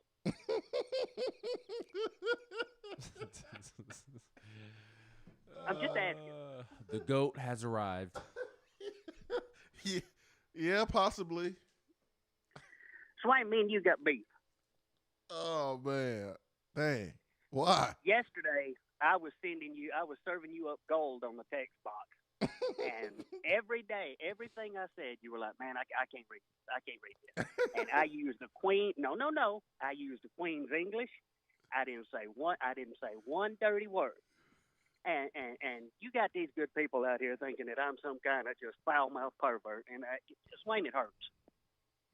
No, you're not, man. You're not. I think Ben's taking that title from you.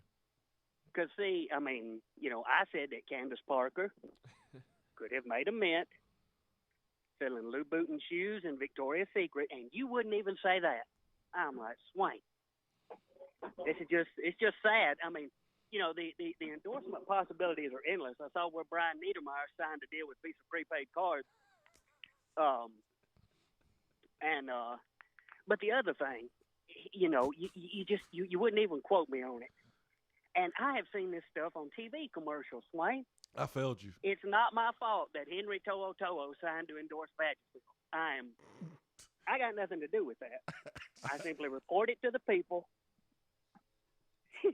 I failed you. I just report it to the people, and it's on commercials. It's a valid product, and you sitting there just like I'm talking awful or something, and it hurt my feelings. I'm sorry, man. I do owe you an apology. I'm sincerely sorry, man. I'm sorry. You're right, man. Have I a dropped good day, the ball. fellas. You too, man. Vala Birmingham says Milo's is headquartered in Bessemer, which That's Birmingham. Yeah. For us out of towners, that's Birmingham. I think Nick in Birmingham lives in Bessemer. Maybe I'm wrong on that, but I feel like he said that before. Maybe he works for Milo's. You would have known that if he would have hung out with you at the baseball game. I didn't even want him to hang out. Just a simple hello would have been nice. Yeah, he ignored you. What a bum. He ignored you. If it would have been Swain, he would have been asking for autographs and trying to take you out to dinner. Measly old Ben comes along. I need the FPI predictor to say 99% win before I go to an Alabama game at Alabama in any sport. What does that have to do with the best baseball tournament in Hoover? Because that happened when the game was at Alabama, though. Or was it at Hoover? That was Hoover. It was? Okay. Mm-hmm. I thought it was a Bama game. Mm-mm. I thought it was at Alabama. No.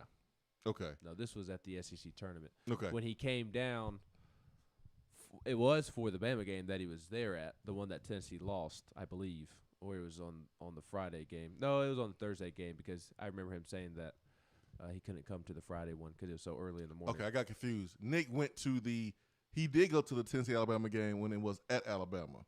Because I remember him calling in and reporting back to us about his experience.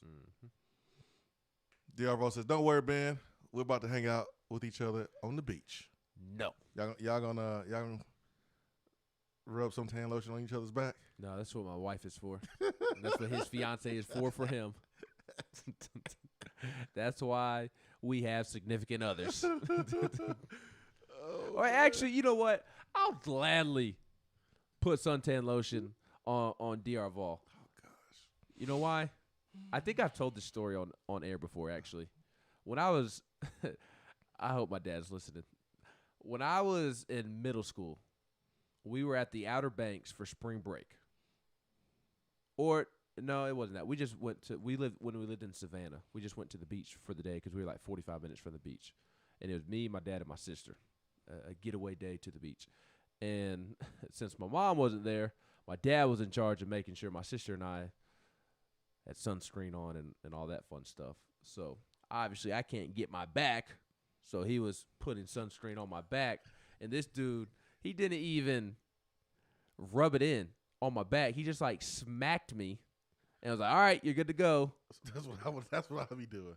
He just smacked me, and so for like the next month, I had a handprint on my back from where He had not rubbed in the sunscreen. He just kind of smacked my back and sent me off. So you know what? I'll gladly put suntan lotion or sunscreen on DR Vol, because I'll give 2 hand smacks right on the back of his back, and he'll have handprints from me over the course of the summer. Jason from the Borough says that DR Vol being going to share a jet ski. Y'all gonna be like LeBron James and Chris Paul. They would share that jet ski.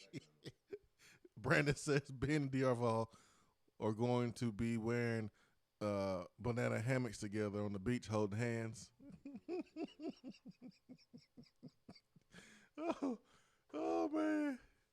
Yo, y'all about to hang out, man. Y'all about to kick it in Pensacola. DR Vol and Ben. Oh man, it's gonna be great. I can't wait to see the selfies that y'all take. I don't do selfies. Yes, you will with DR Vol. I don't know why DR Vol is saying banana boat Ben. You're going to be on the banana boat with me. Oh, man. All right, who's on the phone? Daytona. Daytona, good morning. What's going on, guys? Hey, what's up, man? Daytona, how far are you from Pensacola? Well, Ben, when are you going to Pensacola? The day after SEC Media Days. Okay, what's the date of that day? Hold on. It's the Heupel talks on the 20th, and I'll go from Hoover to the beach the 21st. The 21st? Yeah, I'll be there 21st to the 25th. So that's a Monday? No, it's a Wednesday through a Sunday. Darren Asueno, I'm going to be there the 18th for Friday, Saturday, and Sunday. So I'll be leaving the day you're getting there, Ben. Well, Destin. Close enough. How far is Pensacola to you, Daytona, right now? About 6 hours, 7 hours. Do they make any banana boats that are 3-seaters? You know what? I actually have one for my boat. I could just throw it in the car and bring it with me. Oh, that sounds great. So who's going, DR Vol? Yeah, DR Vol, you and Ben. I want to see pictures. Send me pictures. I'm sure DR Vol won't mind if I go. I'm sure you won't mind if DR Vol goes. Yeah, we'll put DR Vol in the front, you in the back, and Ben could be he could be in the middle. We separate y'all two. Who's driving? He can be the cream of the Oreo. Yeah. Interested. Yeah. So I don't know if this is true or not, but I heard that they're reportedly investigating Alabama for another infraction. For what? Not giving the recruits, straight cash or giving them money orders. What are they investigating them for? I saw soccer, hockey. What I heard was either an assistant coach or a graduate assistant dropped one of the players' jock straps, and the NCAA is not buying it because they said football players for Alabama don't have balls anyways. Oh, DR Vol. DR Vol. You just called me DR Vol. I mean, well, that is something DR Vol would say. You're right. So, Daytona. Sorry about that. I know that was an insult. The disrespect. That was an insult. Bama football ain't getting in trouble anytime soon. They're going to self-report for dropping the lid off a Gatorade bottle or something. Soccer. I don't know. But, all right, guys, I got to get back to the Weather Channel. We leave tomorrow for Jamaica, and there's a hurricane coming there. Well, stay safe, my friend. By DR Vol. That's right. I called him DR Vol on purpose that time.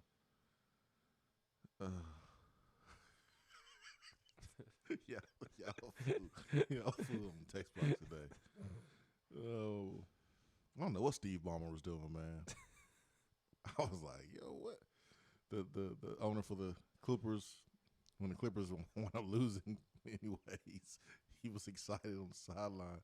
And the guys beside him, he was like slapping their thighs. It was kind of weird and awkward, but hey, whatever, man.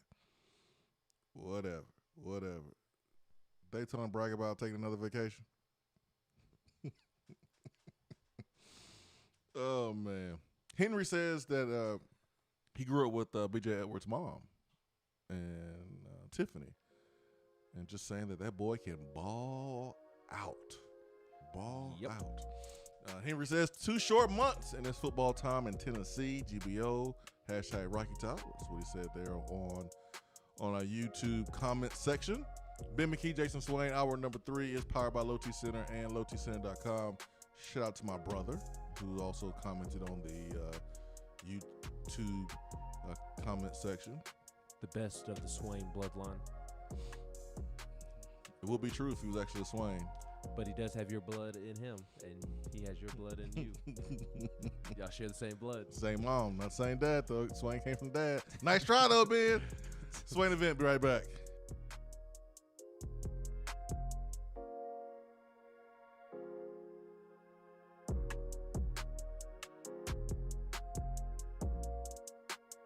For a replay of each day's Swain Event TV, like us on Facebook.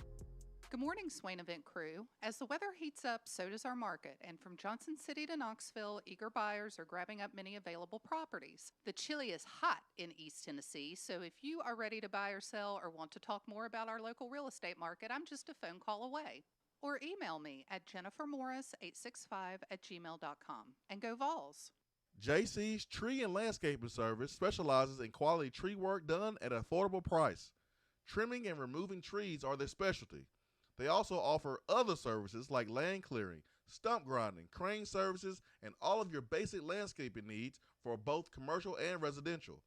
JC's will give you a free estimate and beat any written quote by a competitor to guarantee that you get the lowest price around. Don't risk your land with a fly-by-night service. JC's Tree and Landscaping is licensed and insured. Give them a call at 865-599-3799. More and more Tennessee businesses are switching to Iris Networks for reliable, local, high-quality, high-speed business fiber internet. Iris provides direct internet access from 10 megs to 10 gigs with no payments for 90 days. Iris also offers next-generation business phones with work-from-anywhere capability from the mobile or laptop app. With local sales, support, and service, Iris is a partner in the community. Learn more at irisnetworkusa.com or call 865-448-IRIS. Iris Networks, a Tennessee business connecting Tennessee businesses. Home service problems occur, even at the most inconvenient times, like during a health crisis. And Hiller is always here to help you 24/7. As people are social distancing and staying at home on workdays, it's an easier time to take care of home maintenance items that you feel are necessary. And we've put new safety precautions in place, like wearing gloves, avoiding physical contact, new sanitation protocols, and limiting time in your home. We're here for you.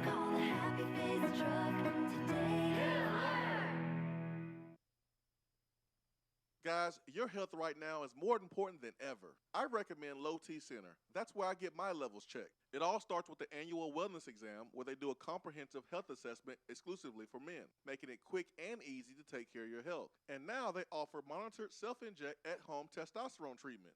Most insurance is accepted. Go to lowtcenter.com now to book your appointment and make your health a priority. Low T Center, reinventing men's healthcare. It's a new season, which means it's time to rep your team in new ways with gear from Game Time Sidekicks. Rep the Vols with every sip with a new tie-dye tumbler or bottle. They also have a new NFL Players Association product line, so you can support your favorite VFL on Sundays. Want to put your own flair on a tumbler? Game Time Sidekicks has you covered with options to add your own text or even a monogram on the back of your favorite team tumbler. To check out everything that Game Time Sidekicks has to offer, go to GameTimeSidekicks.com. Carry your team with Game Time Sidekicks. Top 100 barbecue restaurant Dead End Barbecue is a no-brainer when you are craving the smoky flavor of quality Q. Dead End makes it easy to enjoy their fantastic menu with online ordering from Chow Now for pickup. Or if you don't feel like leaving the house, then have Dead End Barbecue delivered right to your door by Loco Knoxville or Bite Squad. Cheer on your favorite team with the best barbecue around. Check them out online at deadendbbq.com. Dead End Barbecue. The search is over. Good morning, Swain Event crew. As the weather heats up, so does our market. And from Johnson City to Knoxville, eager buyers are grabbing up many available properties. The chili is hot in East Tennessee, so if you are ready to buy or sell or want to talk more about our local real estate market, I'm just a phone call away. or email me at jennifermorris865@gmail.com. And go Vols! I just wanted to come by and congratulate you on the great work you've been doing. I like your style. You remind me of a young me. Failure is not an option. That boy is good. Homes, remind yourself, nobody built like you. You design yourself. Attaboy. Attaboy is brought to you by Made in Tennessee Business Fiber Internet from Iris Networks. Find business solutions for you at irisnetworksusa.com.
$90 days, no payment for business internet.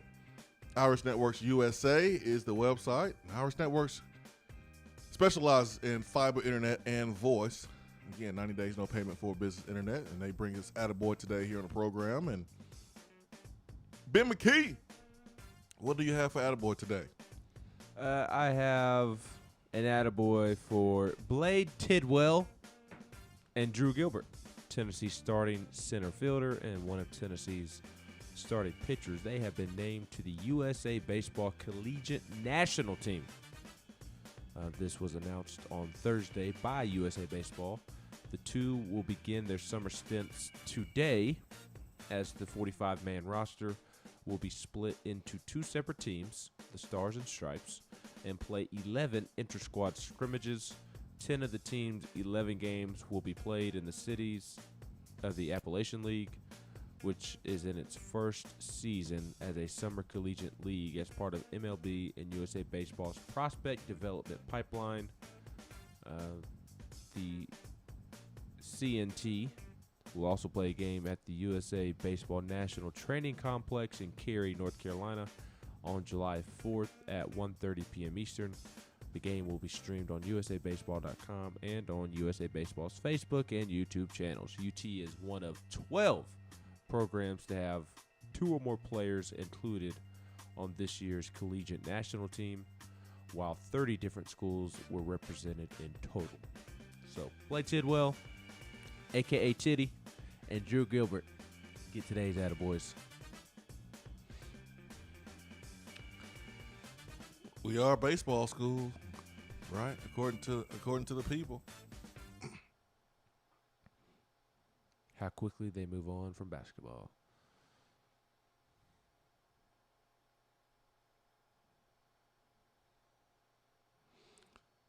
I'm over here looking at De'Aaron King article by Ross Dillinger.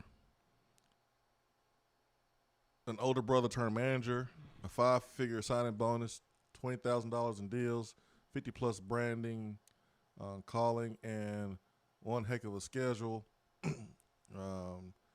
It's surreal, is what De'Aaron King says. He wants to hold team NIL functions and split evenly the money to help teammates who must send stipend checks home for struggling families. So that's going to be the cool part about the NIL, because it truly is not any fun unless your homie can have some. Mm-hmm. So you get a chance to put your boys on, put your teammates on. You know, I'll do the deal, but I'll do it with my teammates. I'll do the deal, or I'll do it with my position group, and that could be freaking awesome, man. There's gonna be so much good, and there's gonna be bad too. from it. It's going to be a learning curve, and there's going to be mistakes made, and you learn from it. So, but I think there's going to be some good out of this. I want my reparations though. I'm like Aaron Hayden. I want my reparations. Tough. I know. It ain't happening. It ain't happening. But it is what it is. I'm glad that we are here, and I'm okay with it. Like, I've come to peace with it potentially ruining college sports. Potentially it could. I don't know. I think also on the flip side, though, it could incentivize some athletes as well. Yeah. It all come down to personal conviction for each player. Yeah, well, it's all right. Once this thing dies down a little bit, the excitement level dies down, and everyone gets their hands wrapped around this thing, the head wrapped around this thing, and understand a little bit more how to deal with it. Maybe they can figure out how college sports doesn't die. There's a lot of people that don't watch pro sports, for a certain reason, and that reason is because athletes care more about themselves and maybe the team, and that's one thing we love about college sports. So hopefully that doesn't change too much. But I'm okay with that, because what was happening for the last 50 to 100 years is not okay. This needed to happen. So we'll see. Oh, man, text box is going crazy now. DR Vol and oh, DR Vol's crazy. Let's see here. Vaughn Birmingham says that when he comes up to Knoxville, man, we're going Dead End Barbecue, so let's do it. Have fun. Let's do it. Chip Payne says Ben and DR Vol will be on the beach together.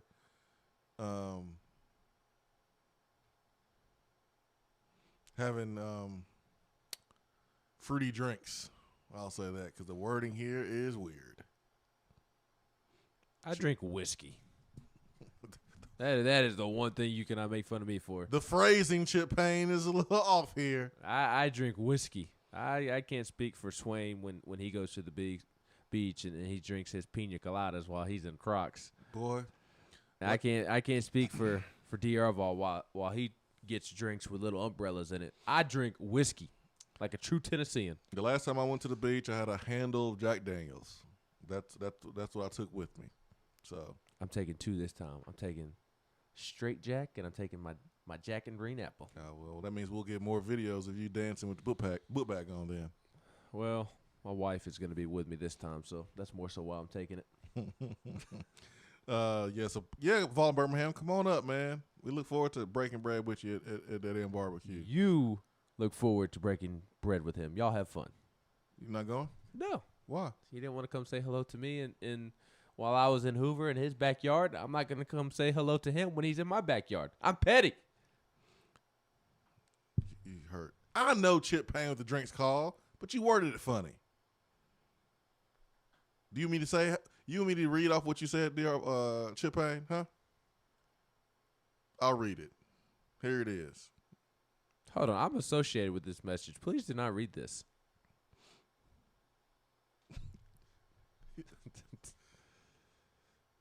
I don't care if you read it. All right, here we go. Chip Payne. This is why I had to clean up the phrasing, because it just comes across weird. Earmuffs for all the little kids out there. Ain't that bad. Ben and Diarval will be on the beach together having sex on the beach drinks. This is a little weird, that's all. You didn't read the last part. While Daytona is fanning them. And feeding me grapes. That's not on there. You added that in there. Oh, man. Oh, man. Memphis Jake says if the Vols land Coburn, are they instantly the #1 team to win the SEC next year? Coburn. Yeah, man. I mean, I would say so. Whoever lands him in the SEC, I think, should be the favorite in the SEC. if it's Kentucky, Tennessee, or like Arkansas or Alabama. He's a beast. He's the closest thing to Shaq, man. College basketball today. He is a force. That's actually why I had Illinois going far in my bracket. Let's not talk about it. Your bracket? It's trash. I picked Illinois to win it all. Oh, yeah, me too. Yeah. Didn't win out on that one. But we did win out on B.J. Edwards, and we did win out on Brandon Turnage, who decided not to go to Georgia and decided to come to Tennessee, where I know he feels like he has a great chance of, being the guy at corner. Let me mosey on over here to volquest.com and steal Ben McKee's work. Let me see here what I can. Also had to fight off Clemson the last couple of days for old Brandon Turnage. Shout out to Willie Martinez for getting the job done. You know what Willie said? Hey, Brandon, hey, man, look what Dabo said. Look, come on, man. You don't want to play for a dude like that. Look at Dabo. Look at Dabo moonwalking. You have to worry about moonwalking over here. Ignore all the trophies and the winning and stuff. Ignore all that stuff. But, hey, Hypo, he's going to keep it real with you. 6'1" corner announced his intentions on coming to Tennessee on his Instagram. He told Eric Kane of VolQuest, I feel like Tennessee is getting a good, solid corner, an athletic player who can go up and make plays on the ball. I excel in man-to-man, but I can play all coverages. When asked about Willie Martinez, Turnage says he's a real coach. He's been in the SEC for a long time and knows what he is doing. He has relationships with my old coaches, so that's good. I know I can trust him. That's what I've been saying. Exactly, Brandon. He's a smart young fella. He says it's going to be fun to come in here and compete. It's a nice campus. It's something I can get used to. It's very similar to what I've come from. Oh, thank you, Brandon. Thank you. Honestly, I don't know which player's better between Prunty and Turnage, but here's one thing I can say about Turnage. He's coming from a program that does it right. He's coming from a program with a locker room, with a position room. They got one thing on their mind, NFL. And those players are brought there to be developed to go straight to the league. Their mentality is right. Their systems are right. Their culture is right.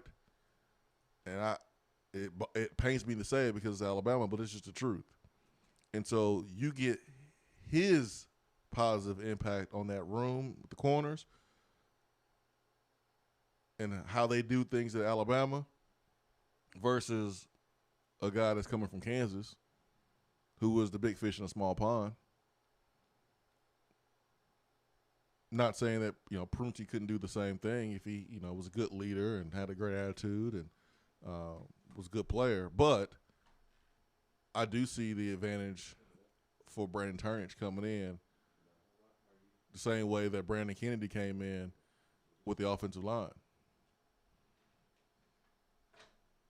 You learn from just watching a guy, how he carries himself. He's about his business. Let's go back to the phones. We've got C-Mac and then Turkey Man. C-Mac, good morning. Good morning, Swain. Good morning, McKee. What's up, man? What's up? I've been enjoying your Twitter profile, man. Your tweets over the last couple of days, man. You got some things on your mind. He, as the great philosopher Moneybag Yo would say, he has time today. Yeah, man. Speaking of that, C-Mac, on September 27th, I think you need to mark this down in your phone. September 27th, you need to make sure that you are following my Instagram account because on September 27th, I will be in Atlanta watching J. Cole perform live and in person. That's cool. Okay. that make you jealous? Like, you should have led with that. Does that make you jealous? But no, it ain't gonna make me jealous. It makes me proud that you're gonna go, see Cole. You're gonna experience Cole. Proud. Definitely in Atlanta. Yeah. I mean, you got, I encourage every person on this planet to consume the philosophy that is Jermaine Cole. I was on Jermaine before you were on Jermaine. So what you talking about? You're proud of me? Stop it. Look, no, for real. Because my dad was stationed at Fort Bragg, North Carolina, which is neighbors. I know where Fort Bragg is, Ben. Well, most people don't. Right next to Fayetteville, North Carolina, which is where J. Cole is from. So I knew of J. Cole before he was mainstream.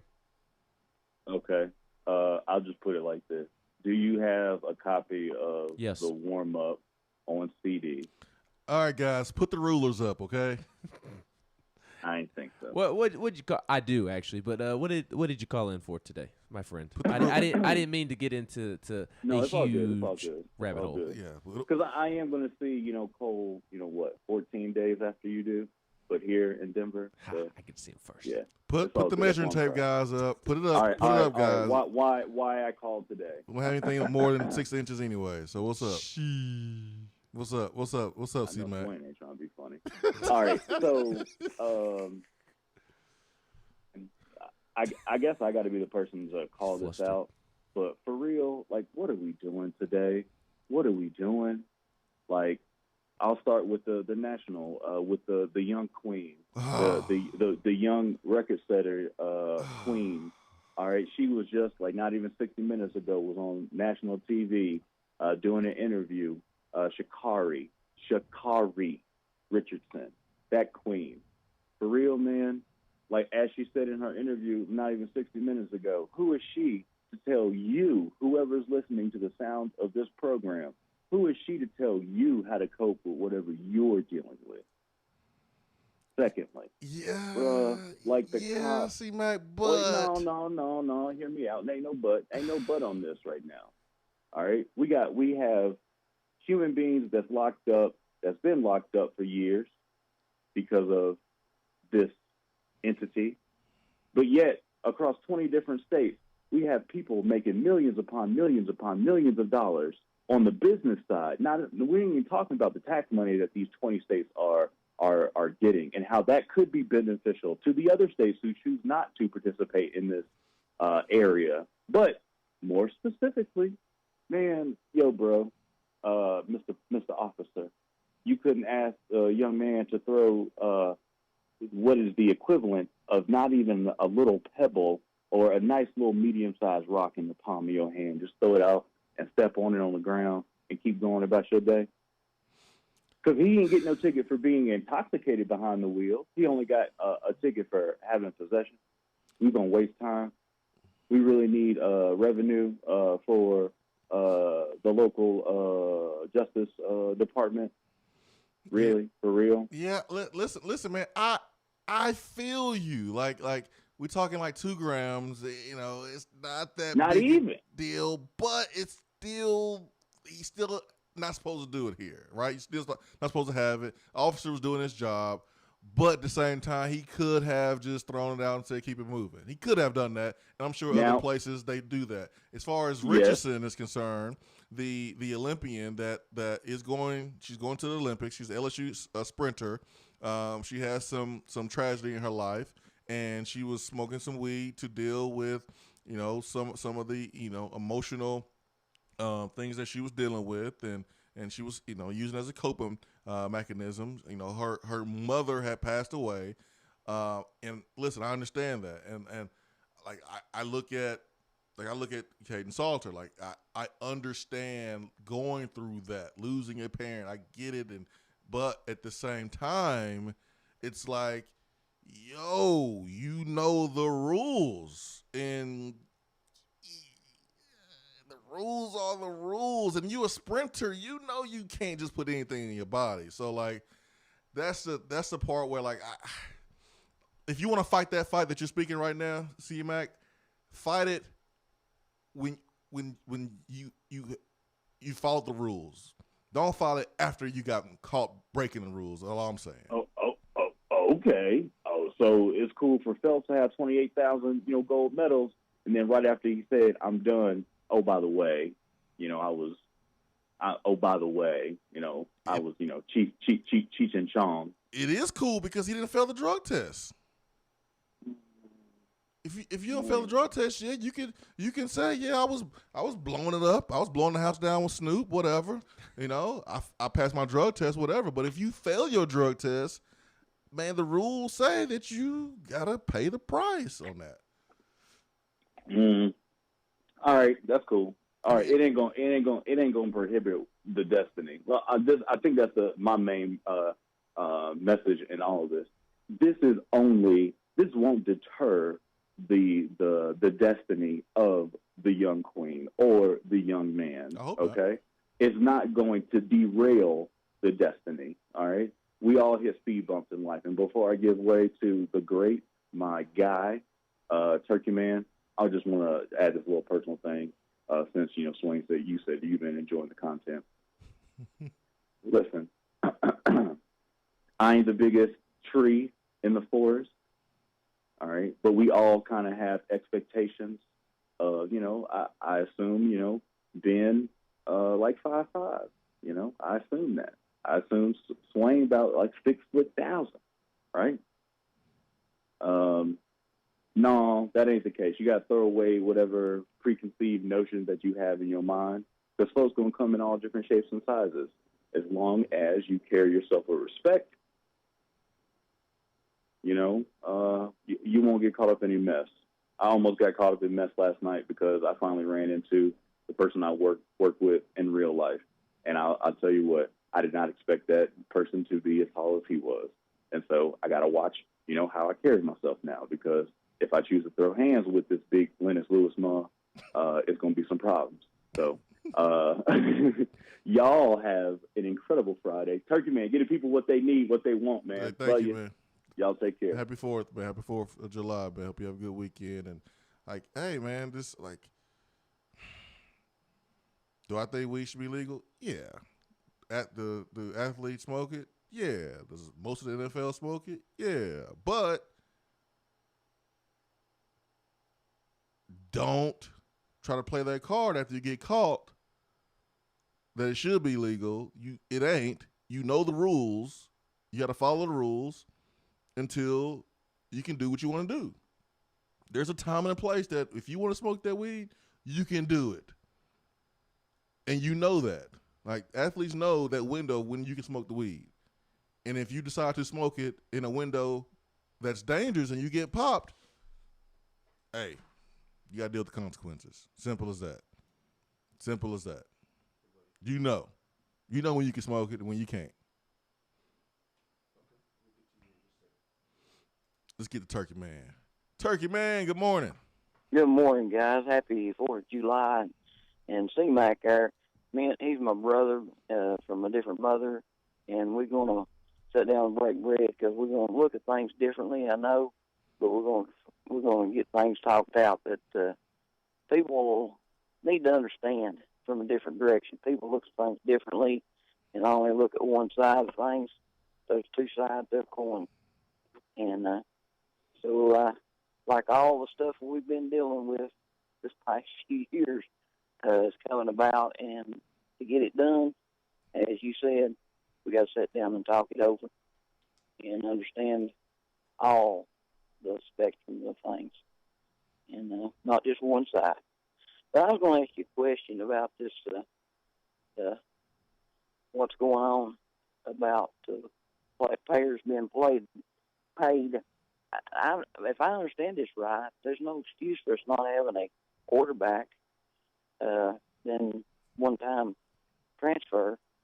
When will we see someone use what the coaches use to get more money, as taking a job or going to another job to pad the pocket? Well, Tennessee has brought in another quarterback right at the end of spring. Turkey Man, thanks for the phone call, and Joe Milton,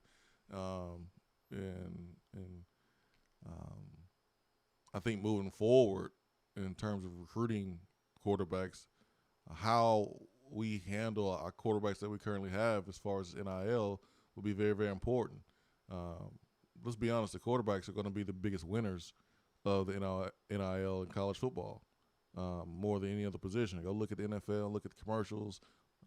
Quarterbacks are the most marketable position on the football field. There's not going to be a big difference with college. So, whoever the starting quarterback is for Tennessee, I happen to think it's going to be Joe Milton. How well is he taken care of?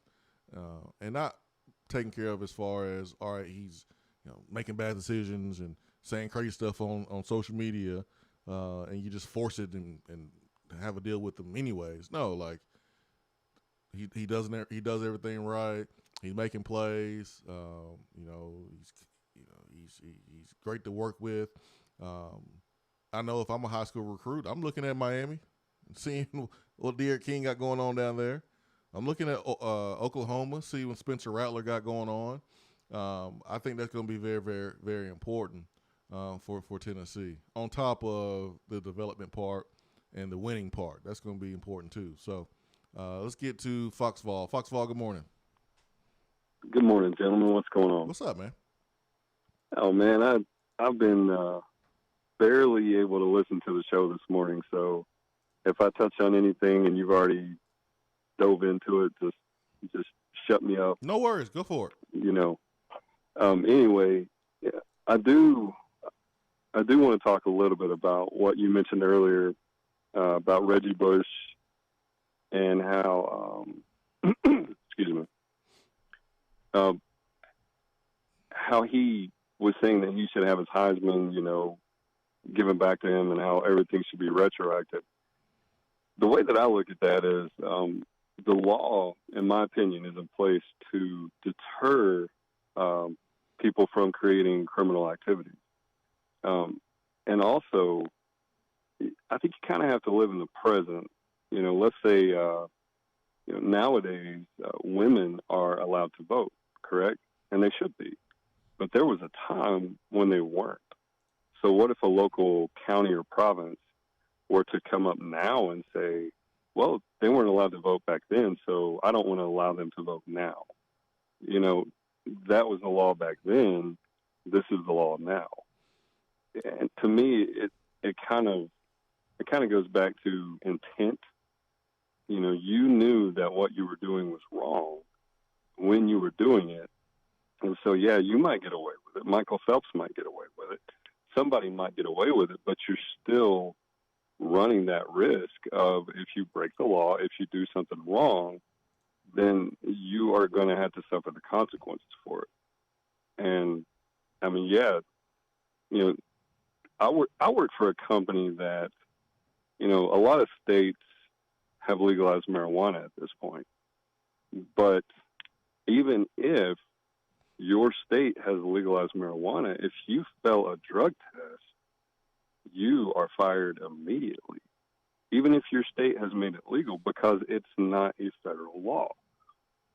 So, there's a whole bigger scope of this. I don't think that you can live in the past. I don't think you can look to the future. I think the only thing anyone can do with anything is just live in the moment. You're right here. You can control this right now. What are you going to do with this? And then how are you going to move forward? And the other thing I had to say was, I was at the smoking school. What is it called? The Tennessee Agricultural, whatever. Mm-hmm. And I got to see a few celebrities there. Chancellor Plowman was there. And let me tell you, man, I've never met someone on that level that was so down to earth and so just humble and passionate. And it was pretty cool. George was there. He's always a great guy. But then I got to meet, the senior Ben McKee dad. And, I met him and I heard his name and I was like, wait, are you Ben's dad? And he said, yeah. And Ben, I'm just going to tell you, man, I'm going to have to agree with the great philosopher Seth Stokes when he said, I don't think you want those hands, man. So, gentlemen, I'm going to get out here. Have a good day. Just enjoying the show as always, and you guys have a blessed weekend. Hey, Take thank care. you. To address Fox Vall's point about Reggie Bush and the whole Heisman Trophy being reinstated, I just feel like Johnny Manziel got in trouble for breaking NCAA bylaws, and Reggie Bush got in trouble for breaking NCAA bylaws. One has a Heisman Trophy in their possession, and one doesn't. Johnny Manziel was suspended because he violated 12.5.2.1, and he was suspended. He was suspended for the first half against Rice. And the degree of the cheating may be different, but I don't even know because Johnny Manziel came out and said that he had about $35,000. Reggie Bush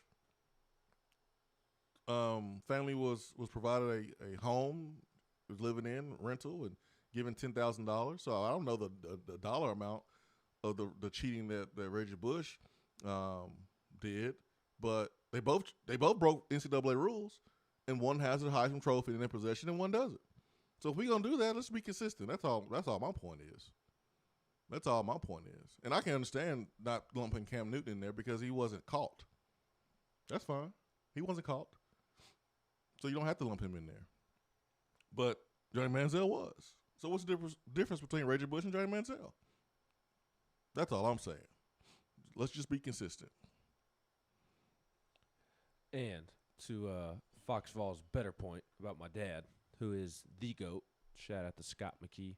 My dad actually said that he spoke with Fox Vall. That was last Saturday. No, 2 Saturdays ago when they had the barbecue cooking class, and I spoke on how much my dad enjoyed it, but he also said that he got to meet Fox Vall and speak with Fox Vall, and I know he enjoyed that. So shout out to Fox Vall. Oh yeah, man. I mean, reading stuff here on the text box as we go for this weekend. I hope everyone has a heck of a 4th of July and don't burn anything on the grill.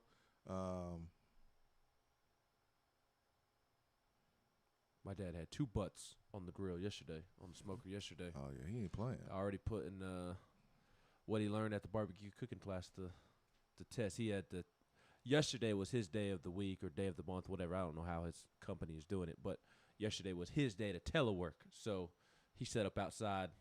He set up his computer outside and had the smoker going all day. Had 2 butts on. That's what's up, man. That's awesome. BC1 Cam says, do you see schools pulling scholarships based on earnings now? Just thinking about Tennessee needs. No, that would be a PR nightmare. A freaking it'd be asinine to do anything like that. Yeah, why would they pull a scholarship because of earning? No, I mean, can't do that. I mean, the only way I could see it is if somebody is routinely breaking the rules that someone has set forward. If somebody accepts a deal with a nightclub, a gentleman's club, or sponsors something involving drugs or so on and so forth, if they were continually doing that, that's the only way I could see it. Yeah, and then if they were dismissed or a scholarship pulled, they wouldn't be on the team. Therefore, they wouldn't have much value unless they had like this crazy amount of followers on social media. And I guess it wouldn't matter if they was on the team or not. I don't know, but I don't think you pull any scholarships. I think that's crazy. Thanks, Alex, for the love there. Hope you have a great weekend. Listen, life ain't fair, folks. I know weed is legal in some places. I know some things don't make sense, but when you are an athlete and you know what you can put in your body and what you can't put in your body, you know the rules. You know the rules. And if you don't follow them, you get busted. There are consequences. Simple as that. I don't care if weed is legal here or there. I don't care if you're used to smoking. It doesn't matter. It doesn't matter. We know that.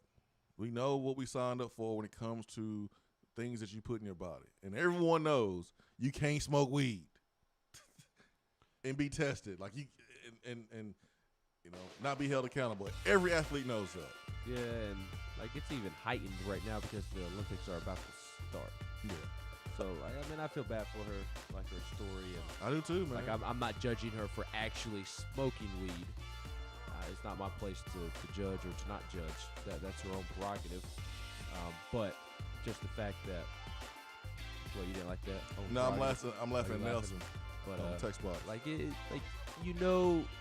weed is banned by the Olympics. You know when you're going to get tested. Seems pretty simple as that. Cut and dry to me. Nelson says, "Bring on the Lincoln Raleigh briskets." Happy for other McKee. Asked what should he grill. Man, you can never go wrong with chicken, and you can never go wrong with chicken thighs, which are very forgiving. And you can overcook those things by 10 to 15 degrees and still are really, really good. So you can't go wrong with chicken thighs, man, my friend. Really easy, not a long cook, and tender and awesome, and very, very pleasant on your pockets at the store. So go chicken thighs, man. Go chicken thighs. Look forward to hearing about everyone's smoking on Monday, man. Whether it's butts, ribs, brisket, chicken, sausage, bologna, whatever that you are smoking. I can't wait to hear about it. Hope you have a great weekend. For Ben McKee, I'm Jason Swain. Thank you for making the Swain Event part of your morning. Thanks for checking out the podcast. Thanks for being with us. We really appreciate it more than you know. And we'll be back on Monday morning, 7 a.m. Peace and love. We are out.